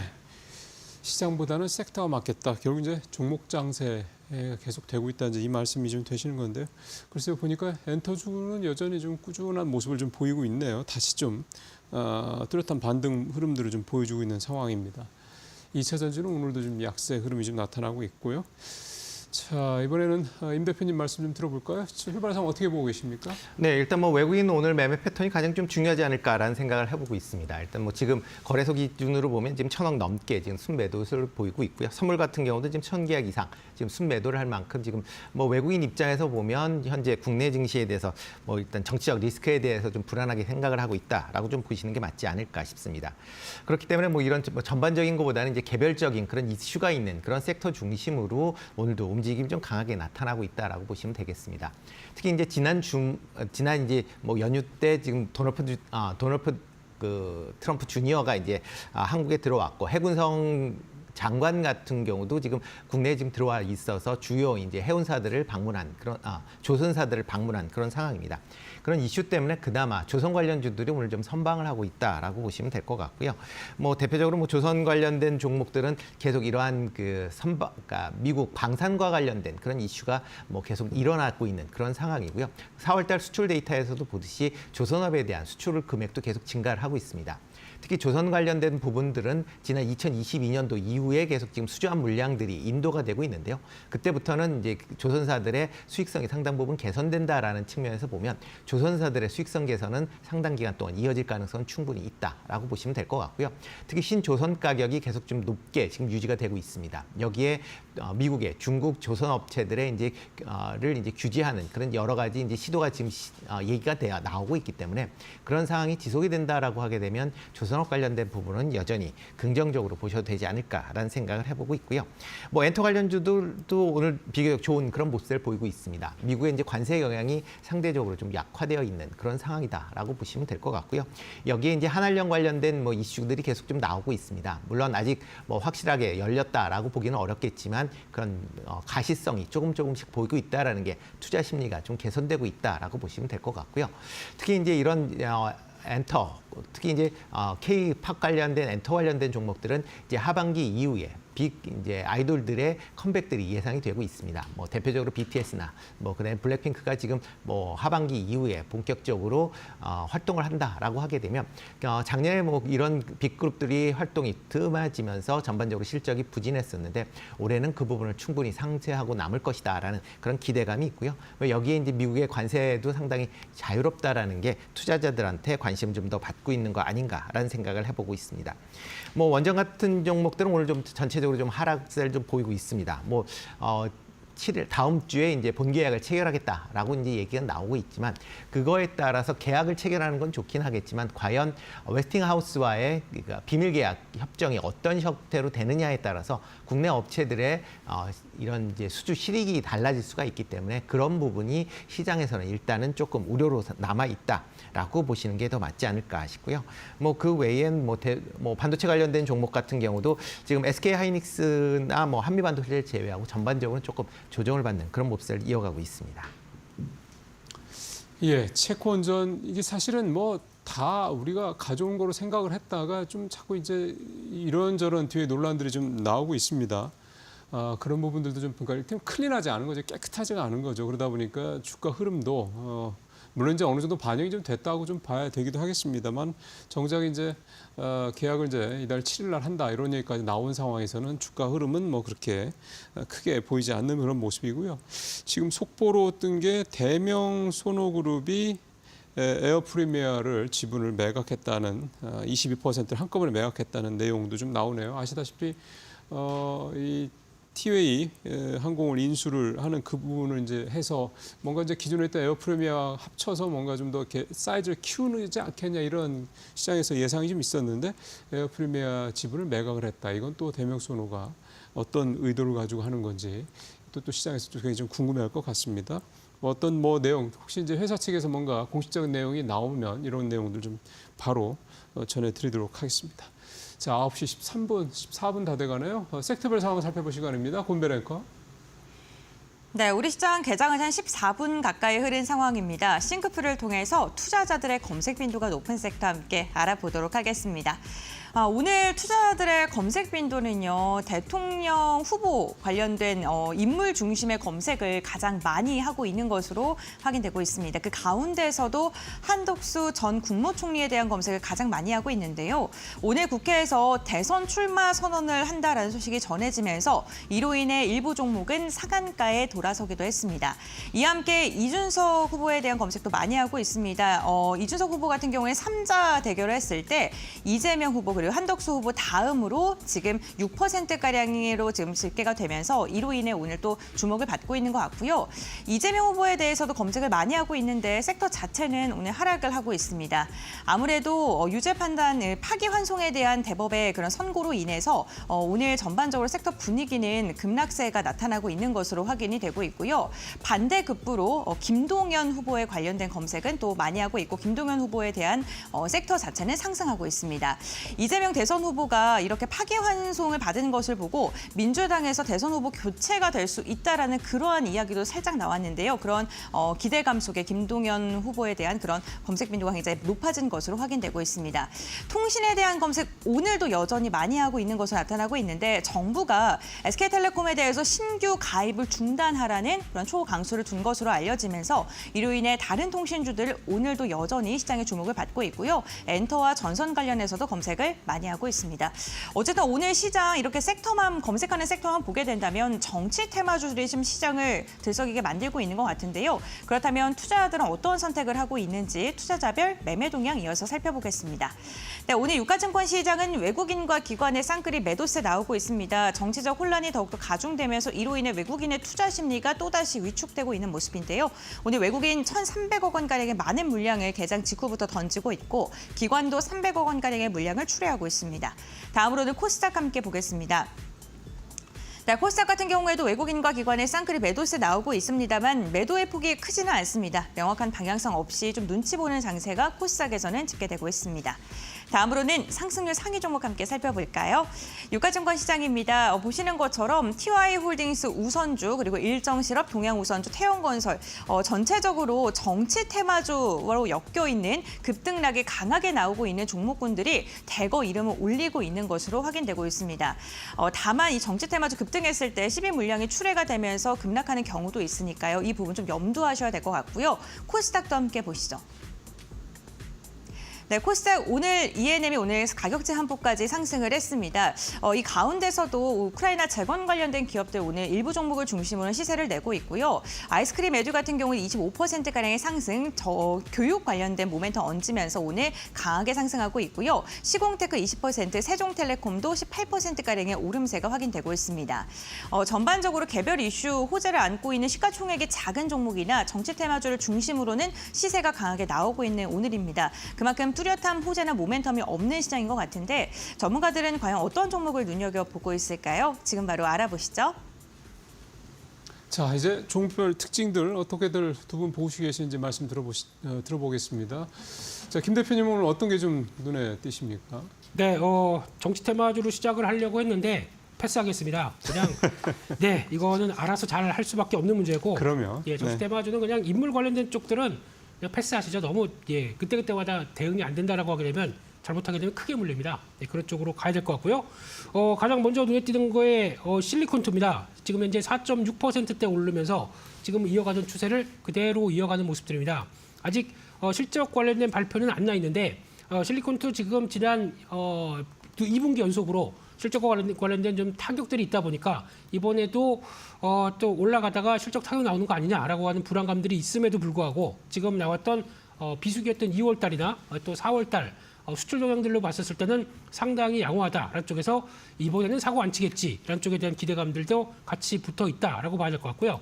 그렇게 되면은 역시나 플랫폼 쪽의 강점답게 확장세만 어느 정도 확인된다. 특히 이제 많이 얘기 나오는 게 유럽과 중동 같습니다. 어느 정도 확인되게 되면은 일단 지금 추세들 이어갈 가능성이 높다는 쪽과 그리고 그와 함께 화장품 쪽들이 다시 한번 또 시세가 좀 꾸준히 나올 수 있다는 점들 연결하면서 봐야 되지 않나 생각됩니다. 두 번째로는 두산입니다. 의외로 시작부터 강하게 상승하면서 분위기가 거의 한 10% 가까운 상승세로 보이면서 다시 33만 원대 들어온 모습들인데요. 두산하게 되면 저희가 많이 얘기하는 CCL이죠. 이쪽에 동방 적지급한 이쪽들이 지금 이번 달 4월 달 나왔던 수출 경향을 보니까 가파르게 상승했습니다. 그에 따른 수혜가 가장 큰 종목이라고 봐야 될 것 같고요. 특히 AI 가속기라고 하는 엔비디아 쪽에 직납으로 들어가는 CCL 특히 블랙웰 시리즈 쪽으로 많이 들어가는 걸로 알고 있는데 그러면 지금 나오고 있는 블랙웰 시리즈가 계속 올라갈 때마다 어떤 레벨업이 될 때마다 시세 특히 납품되는 어떤 기판들은 더 커질 수밖에 없다라는 쪽에 대한 기대감이 높아질 수 있기 때문에 그걸 좀 체크한다라고 하게 되면 여전히 관심 있게 봐야 될 눌림목 쪽에서는 계속 또 체크해야 될 하나의 AI 인프라 관련된 종목으로 봐야 될 것 같습니다. 마지막으로는 원전 관련된 쪽인데 보성 파워텍이 상당히 그래도 강합니다. 같은 섹터지만은 대부분의 종목들이 지금 고점에서 음봉 패턴을 보여주고 있는데 보성 파워텍 같은 경우는 그래도 버티고 있다는 쪽에서 눈길이 가고 있는데요. 특히 지금 이번에 체코 신규 원전과 관련된 쪽에서 송배전 자재라든가 그리고 또 발전소, 변전소 들어가는 철골 쪽에 기자재를 담당하는 쪽이다 보니까 가장 먼저 실적 흐름들이 반영될 수 있겠다는 쪽에 대해서 기대감이 높아지지 않나라는 쪽은 보여주고 있는데 그쪽보다는 오히려 전력기기, 전력 설비 쪽의 강세가 지금 눈에 띄면서 같이 연동되는 측면 쪽으로 보는 게 더 맞지 않나라는 쪽에서 일단은 원전보다는 전력 설비 쪽을 조금 더 지금은 챙겨보는 게 좋겠다 그렇게 말씀드리겠습니다. 네, 전력 설비 쪽도 좀 조정을 좀 길게 좀 받았었죠. 그래서 작년에 워낙 뭐 좋았다가 그 이후에 좀 받았는데 특히 이제 이 빅테크들의 AI 투자 뭐 둔화되는 게 아니고 요거 나올 때 좀 많이 밀렸던 그런 모습이 나타났는데요. 지난번에 스페인하고 포르투갈 대규모 정전 사태에서도 볼 수 있듯이 이게 참 노후 전력망 문제는 비단 이게 그 스페인 뭐 포르투갈 이쪽 문제만이 아닙니다. 유럽도 그렇고요. 미국은 더더군다나 심하고요. 우리도 마찬가지입니다. 그러니까 어쨌든 이 전력 설비, 전력 전선, 그러니까 전력 인프라 관련주들은 그동안에 뭐 많이 여러 가지 좀 왔다 갔다 하는 내용들이 나오긴 했습니다만 수요 자체에 대한 부분은 아주 근본적으로 그렇게까지 부정적으로 보실 필요는 없지 않냐 그런 생각도 좀 드네요. 다시 좀 요즘에 좀 반등을 하고 있는 거 나타나고 있습니다. 자, 이번에 임 대표님 종목별 특징 어떤 거 눈에 띄시는지 말씀 좀 들어보겠습니다. 네, 뭐 방금 얘기하셨는데 뭐 전력 설비 뭐 여전히 좀 관심 있게 보셔야 될 것 같고요. 그 중에서 이제 LS 일렉트릭 관심 있게 보시면 어떨까라는 생각을 해보고 있습니다. 뭐 LS 일렉트릭이 뭐 다른 변압기 관련된 종목에 비해서 상대적으로 주가가 이제 못 올라간 측면이 분명히 있습니다. 특히 미국 내에 이제 올해서부터 공장이 이제 본격 가동화된다라고 하게 되면 그만큼 지금 관세에 대한 영향이 상대적으로 조금 줄어들 가능성은 있다라고 보여지고요. 특히 미국 내에서 지금 그러니까 초고전압 변압기 같은 경우에는 지금 리드 타임이라고 해서 주문해서 실질적으로 받을 때까지 2, 3년의 시간이 걸립니다. 그만큼 공급이 상당히 지금 딸리고 있는 그런 상황인데 이런 상황에서 미국에서 초고압 변압기를 생산하는 시설을 준공이 된다라고 하게 되면 그만큼 미국 내에 관련된 실적들이 상당 부분 개선될 가능성은 충분히 있다라고 보여지고요. 일단 뭐 변압기 관련된 종목들은 전체적으로 다 관심을 가지셔야 되지 않을까라는 생각을 해보고 있습니다. 그리고 이제 그다음에 이제 관심 있는 종목은 이제 엔터 관련된 부분도 여전히 좀 관심 있게 보시면 어떨까 싶고요. 그 중에서 이제 JYP 엔터입니다. 뭐 다른 뭐 SM이나 YG, 뭐 하이브 전부 다 지금 이제 신고가를 기록을 하고 있는데 지금 JYP 같은 경우에는 작년 4분기 실적이 부진하게 나오면서 주가가 하락한 이후에 아직까지 그 전고점까지 회복을 못한 그런 상황이다라고 보시면 될 것 같고요. 아마 1분기 그다음에 아마 상반기보다는 하반기 이후에 실적이 좀 더 개선될 가능성이 충분히 있다라고 보여지면 뭐 JYP 엔터 정도 뭐 충분히 뭐 관심 있게 보셔도 되지 않을까라는 생각을 해보고 있고요. 뭐 이와 더불어 이제 최근에 그 신재생과 관련돼서 조금 이제 관심을 받았다가 다시 관심이 없어지고 있는데 신재생 관련된 부분은 여전히 좀 관심 있게 보시면 어떨까 싶고요. 그 중에서 하나솔루션 조금 관심 있게 보시면 좋을 듯합니다. 네, 알겠습니다. 지금 저희가 뭐 여러 가지에 대한 이야기를 하고 있는데 지금 말씀해 주신 것을 보게 된다면 지금 시장에서 소외되고 있지만 그래도 앞으로의 성장성을 좀 보게 된다면 재생에너지 관련돼서도 볼만하다라고 이야기해 주셨습니다. 오늘 같은 경우에도 뭐 태양광이라든가 풍력 같은 경우 일부 종목을 중심으로는 좀 시세를 내주고 있는 모습인데 그래도 좀 꼼꼼하게 중장기적으로 바라볼 만하다라고 이야기해 주셨으니까 참고해 보시면 좋을 것 같습니다. 네, 이렇게 두 분과 함께 개장 직후의 시장 상황에 대한 이야기 나눠봤고요. 오늘장 키포인트 한번 정리해 보도록 하겠습니다. 아무래도 연휴가 굉장히 길기 때문에 좀 시장도 경계감이 나오는 것 같은데 먼저 김 대표님 말씀해 주시죠. 네, 연휴 때는 미국 시장에서 만나요? 라고 해야 될 것 같습니다. 예. 저희의 매매 욕구를 꺾을 수는 없는데 미국 시장이 그만큼 또 반응을 나올지 좀 봐야 될 것 같고요.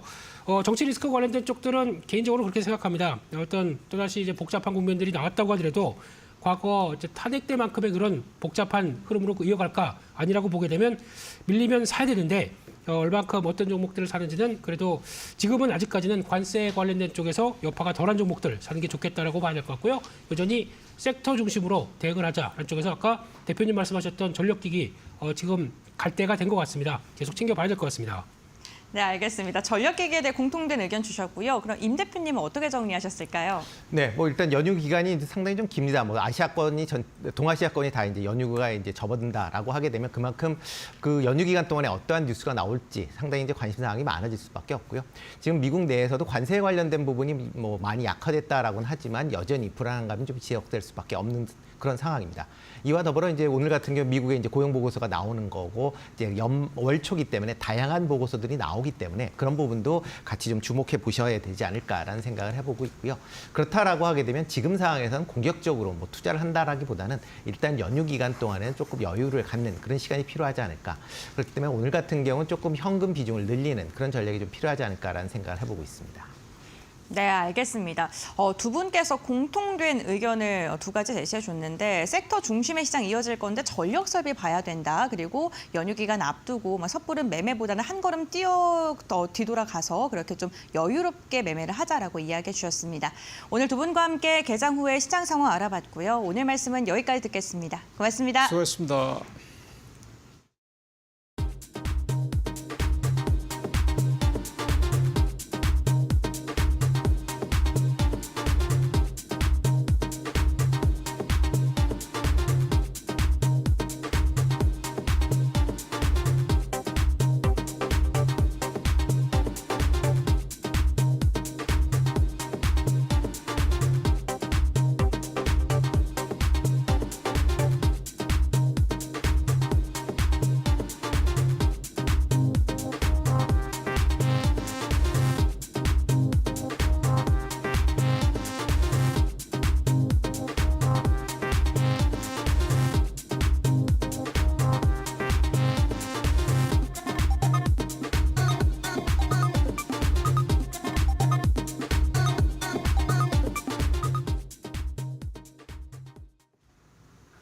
네, 오늘 장 선발 종목 살펴보도록 하겠습니다. 오늘 시장에서 어떤 종목을 함께 보면 좋을지 메리츠증권 도곡 WM센터 김경국 과장 바로 연결해 보도록 하겠습니다. 과장님 안녕하세요.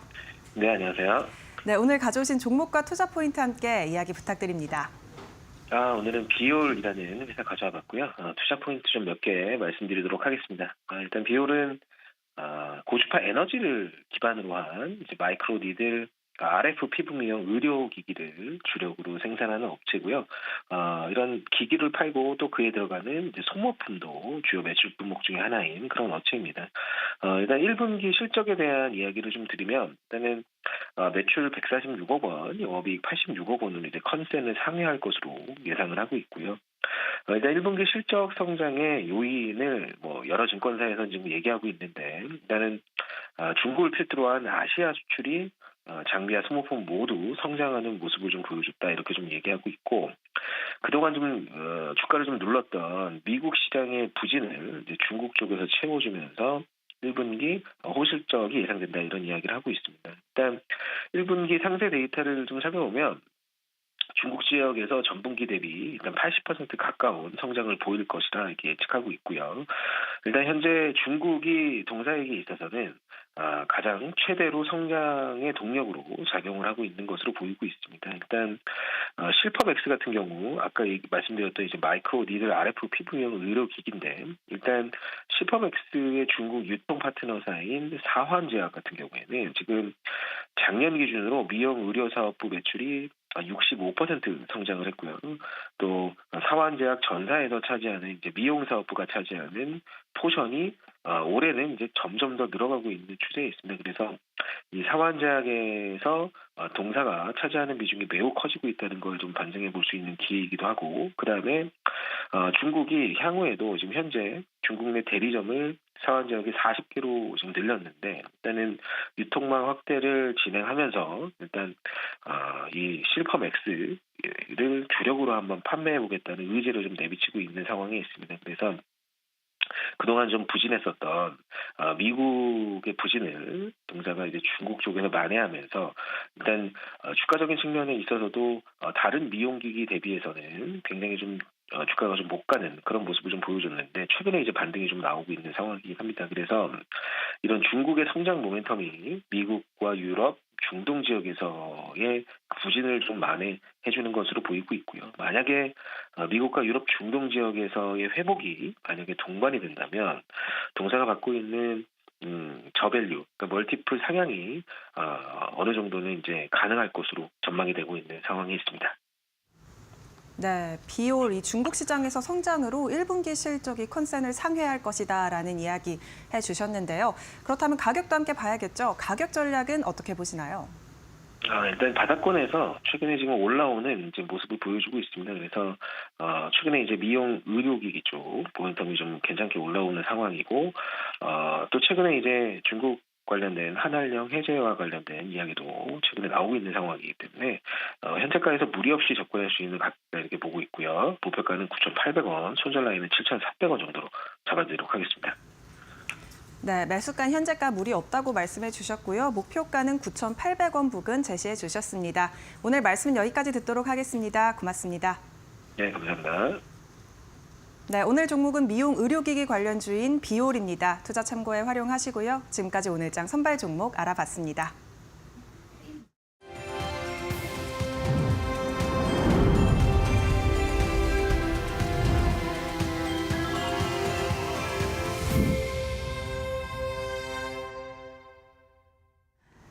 투자 수첩 말말말 시작하겠습니다. 제 옆에 조호진 타큐뉴스 대표 나와 계시거든요. 우선 인사부터 나눠볼게요. 대표님 어서 오세요. 예, 안녕하세요. 네.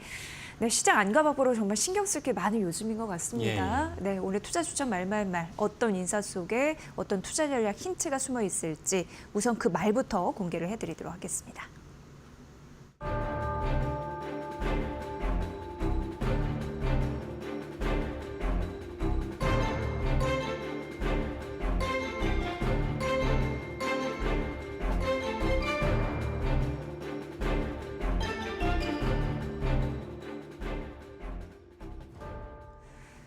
네, 뭐 트럼프 관세 정책 이것저것 따지느냐고 굉장히 정신이 없는데 그렇죠. 실적 발표까지 더해지고 있는 상황입니다. 뭐 아시다시피 좀 연휴 잠시 쉬고 나왔더니 주말 연휴 쉬고 나왔더니 뭐 마이크로소프트, 메타, 아마존, 애플 실적이 이제 줄줄이 나왔습니다. 이게 또 시장에 반영되고 있는 상황인데 실적 어떻게 보셨습니까?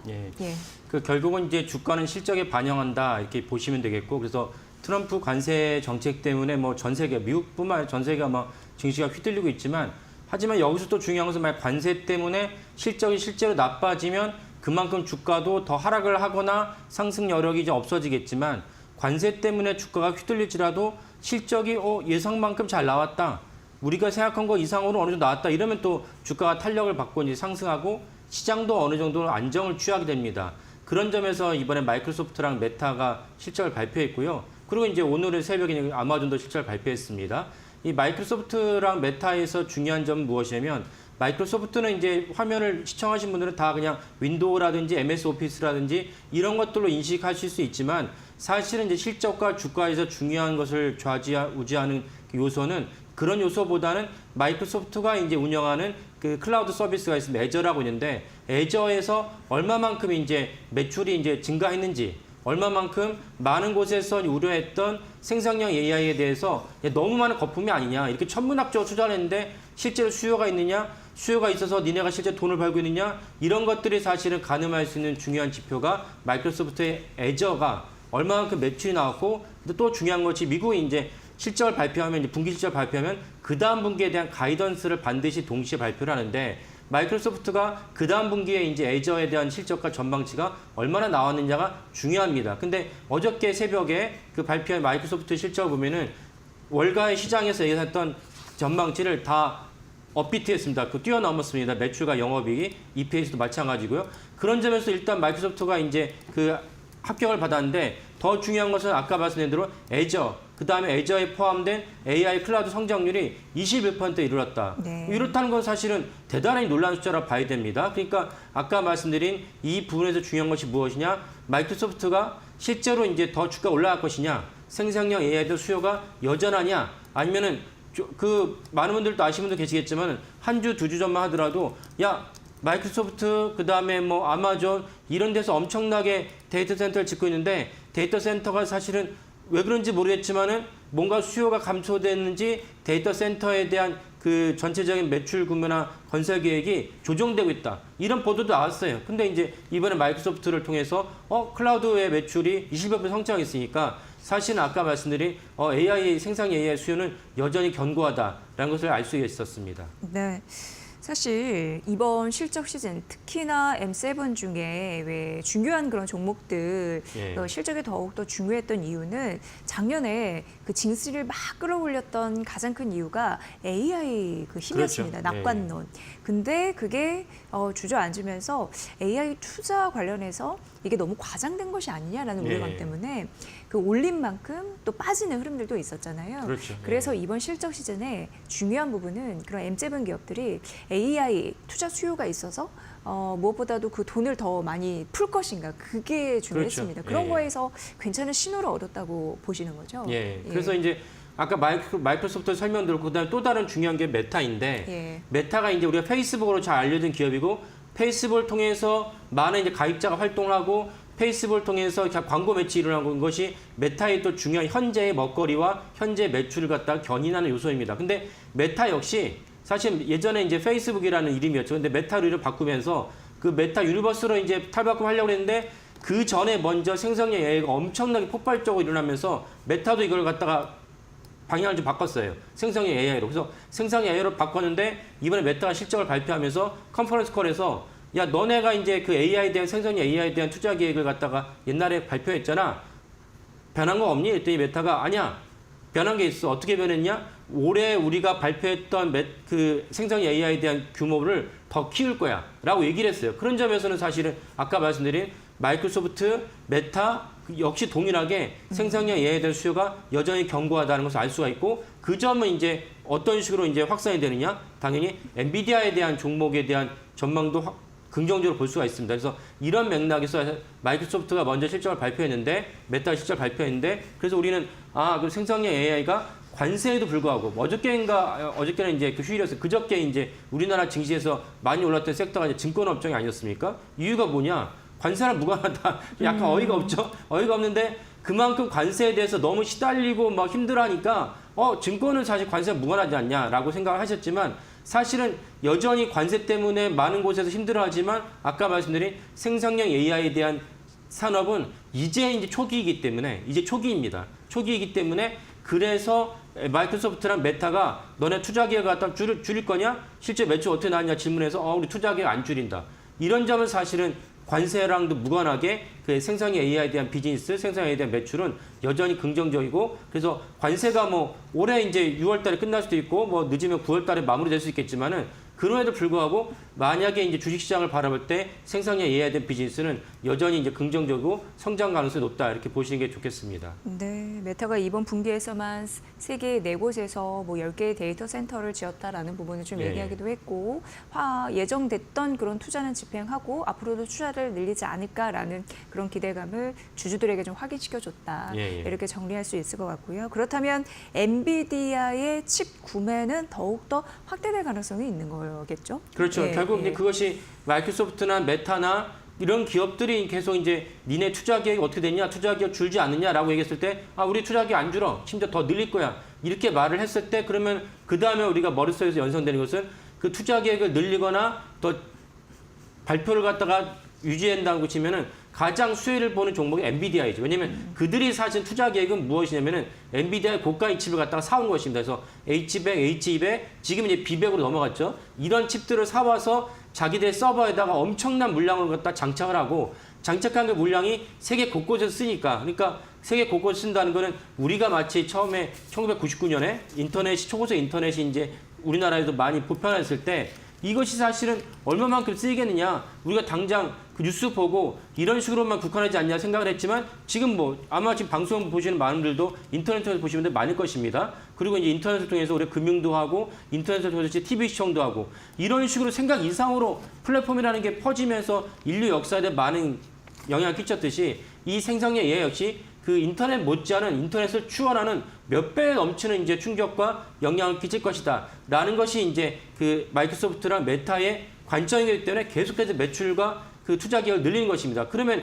고스란히 거기에 대한 최대 수혜가 누구냐? 엔비디아입니다. 그러니까 엔비디아가 사실은 그런 점에서 주가가 내려갔다가 그런 걸 지금 말씀드린 것을 받아들인다면 엔비디아가 주가 내려갈 때 사실은 그때 이제 사야 된다는 것이죠. 그러니까 샀다가 어느 정도 또 수익이 창출되면 그때 다시 매도하고 그런 것을 계속 반복하시다 보면은 심적으로도 편안하게 그리고 안정적으로 수익을 거둘 수 있는 그런 시기다라고 말씀드리겠습니다. 네, 다행히도 뭐 AI에 대한 그런 과잉 투자나 수요 부족 이런 비판을 한 번 넘어선 흐름들 이번에 확인이 됐고요.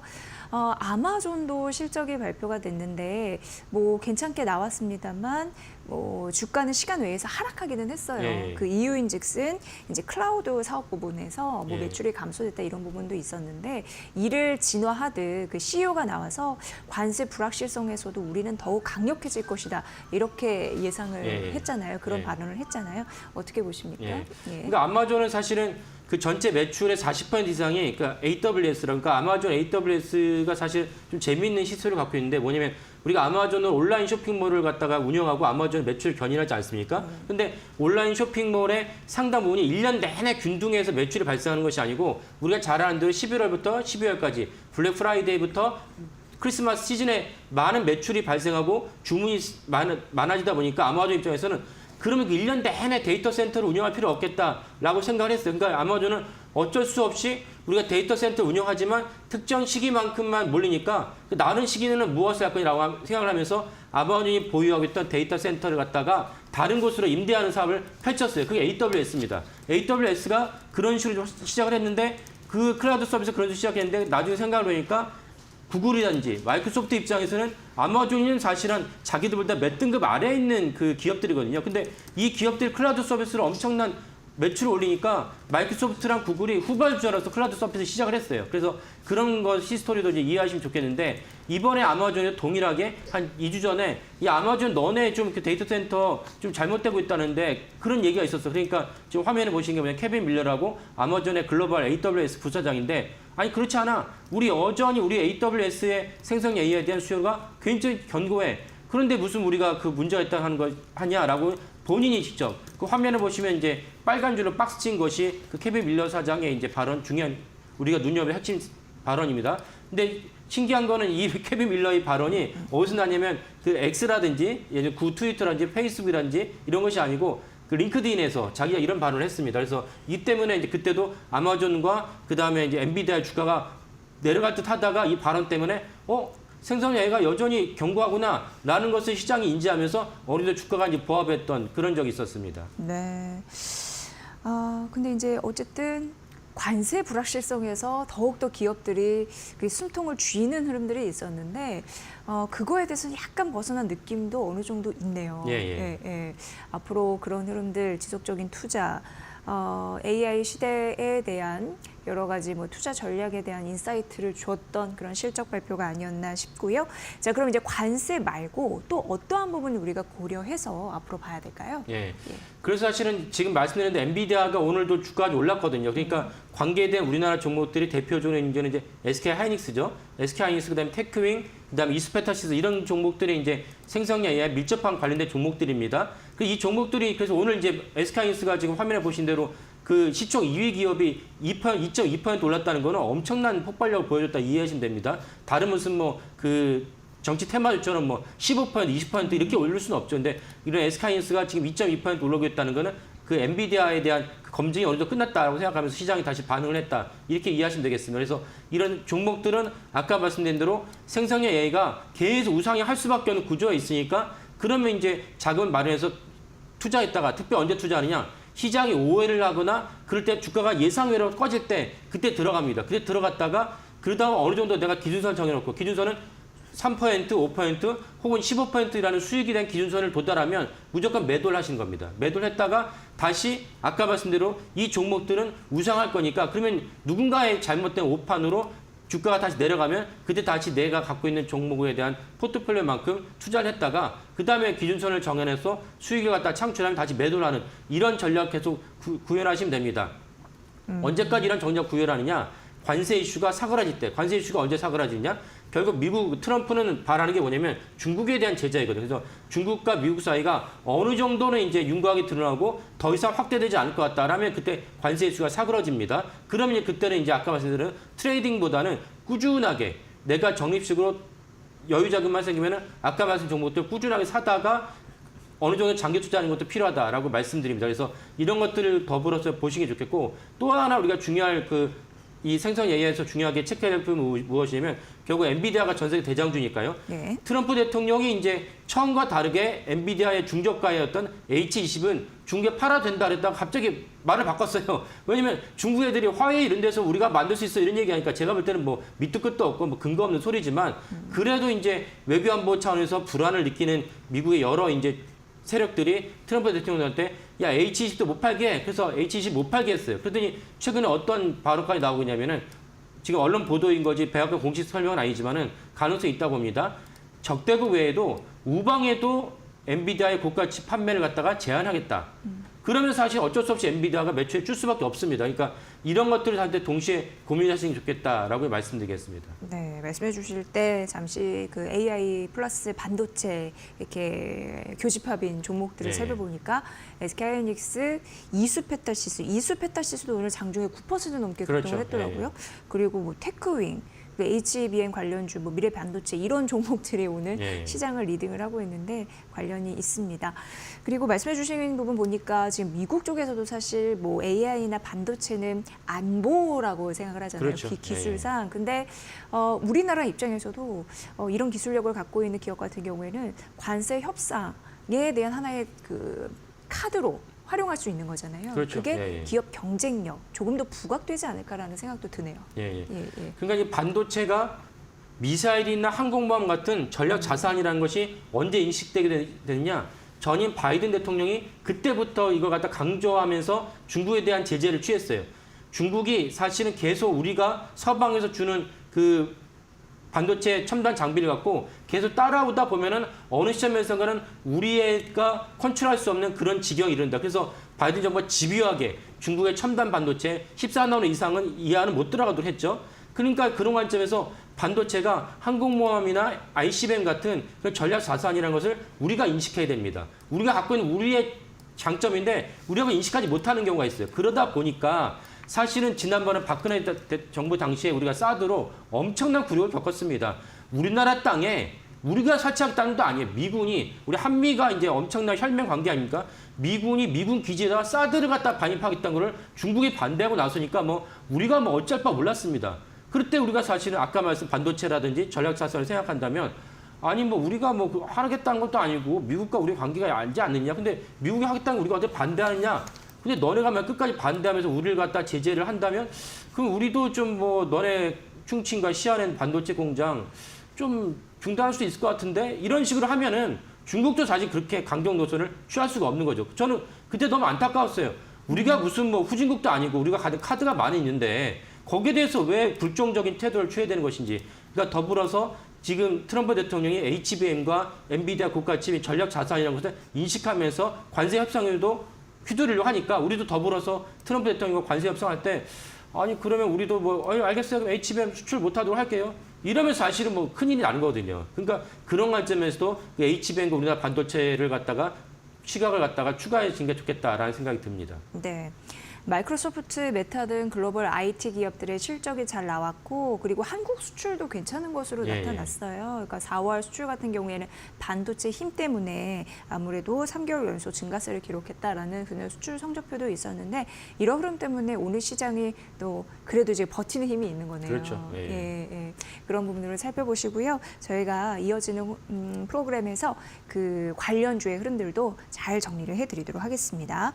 일단 반도체 이런 기술력 같은 경우에는 뭐 AI 관련 산업도 그렇고 관세 협상 아주 중요한 카드가 될 수 있다는 점을 다시 한번 기억해 보시면 될 것 같습니다.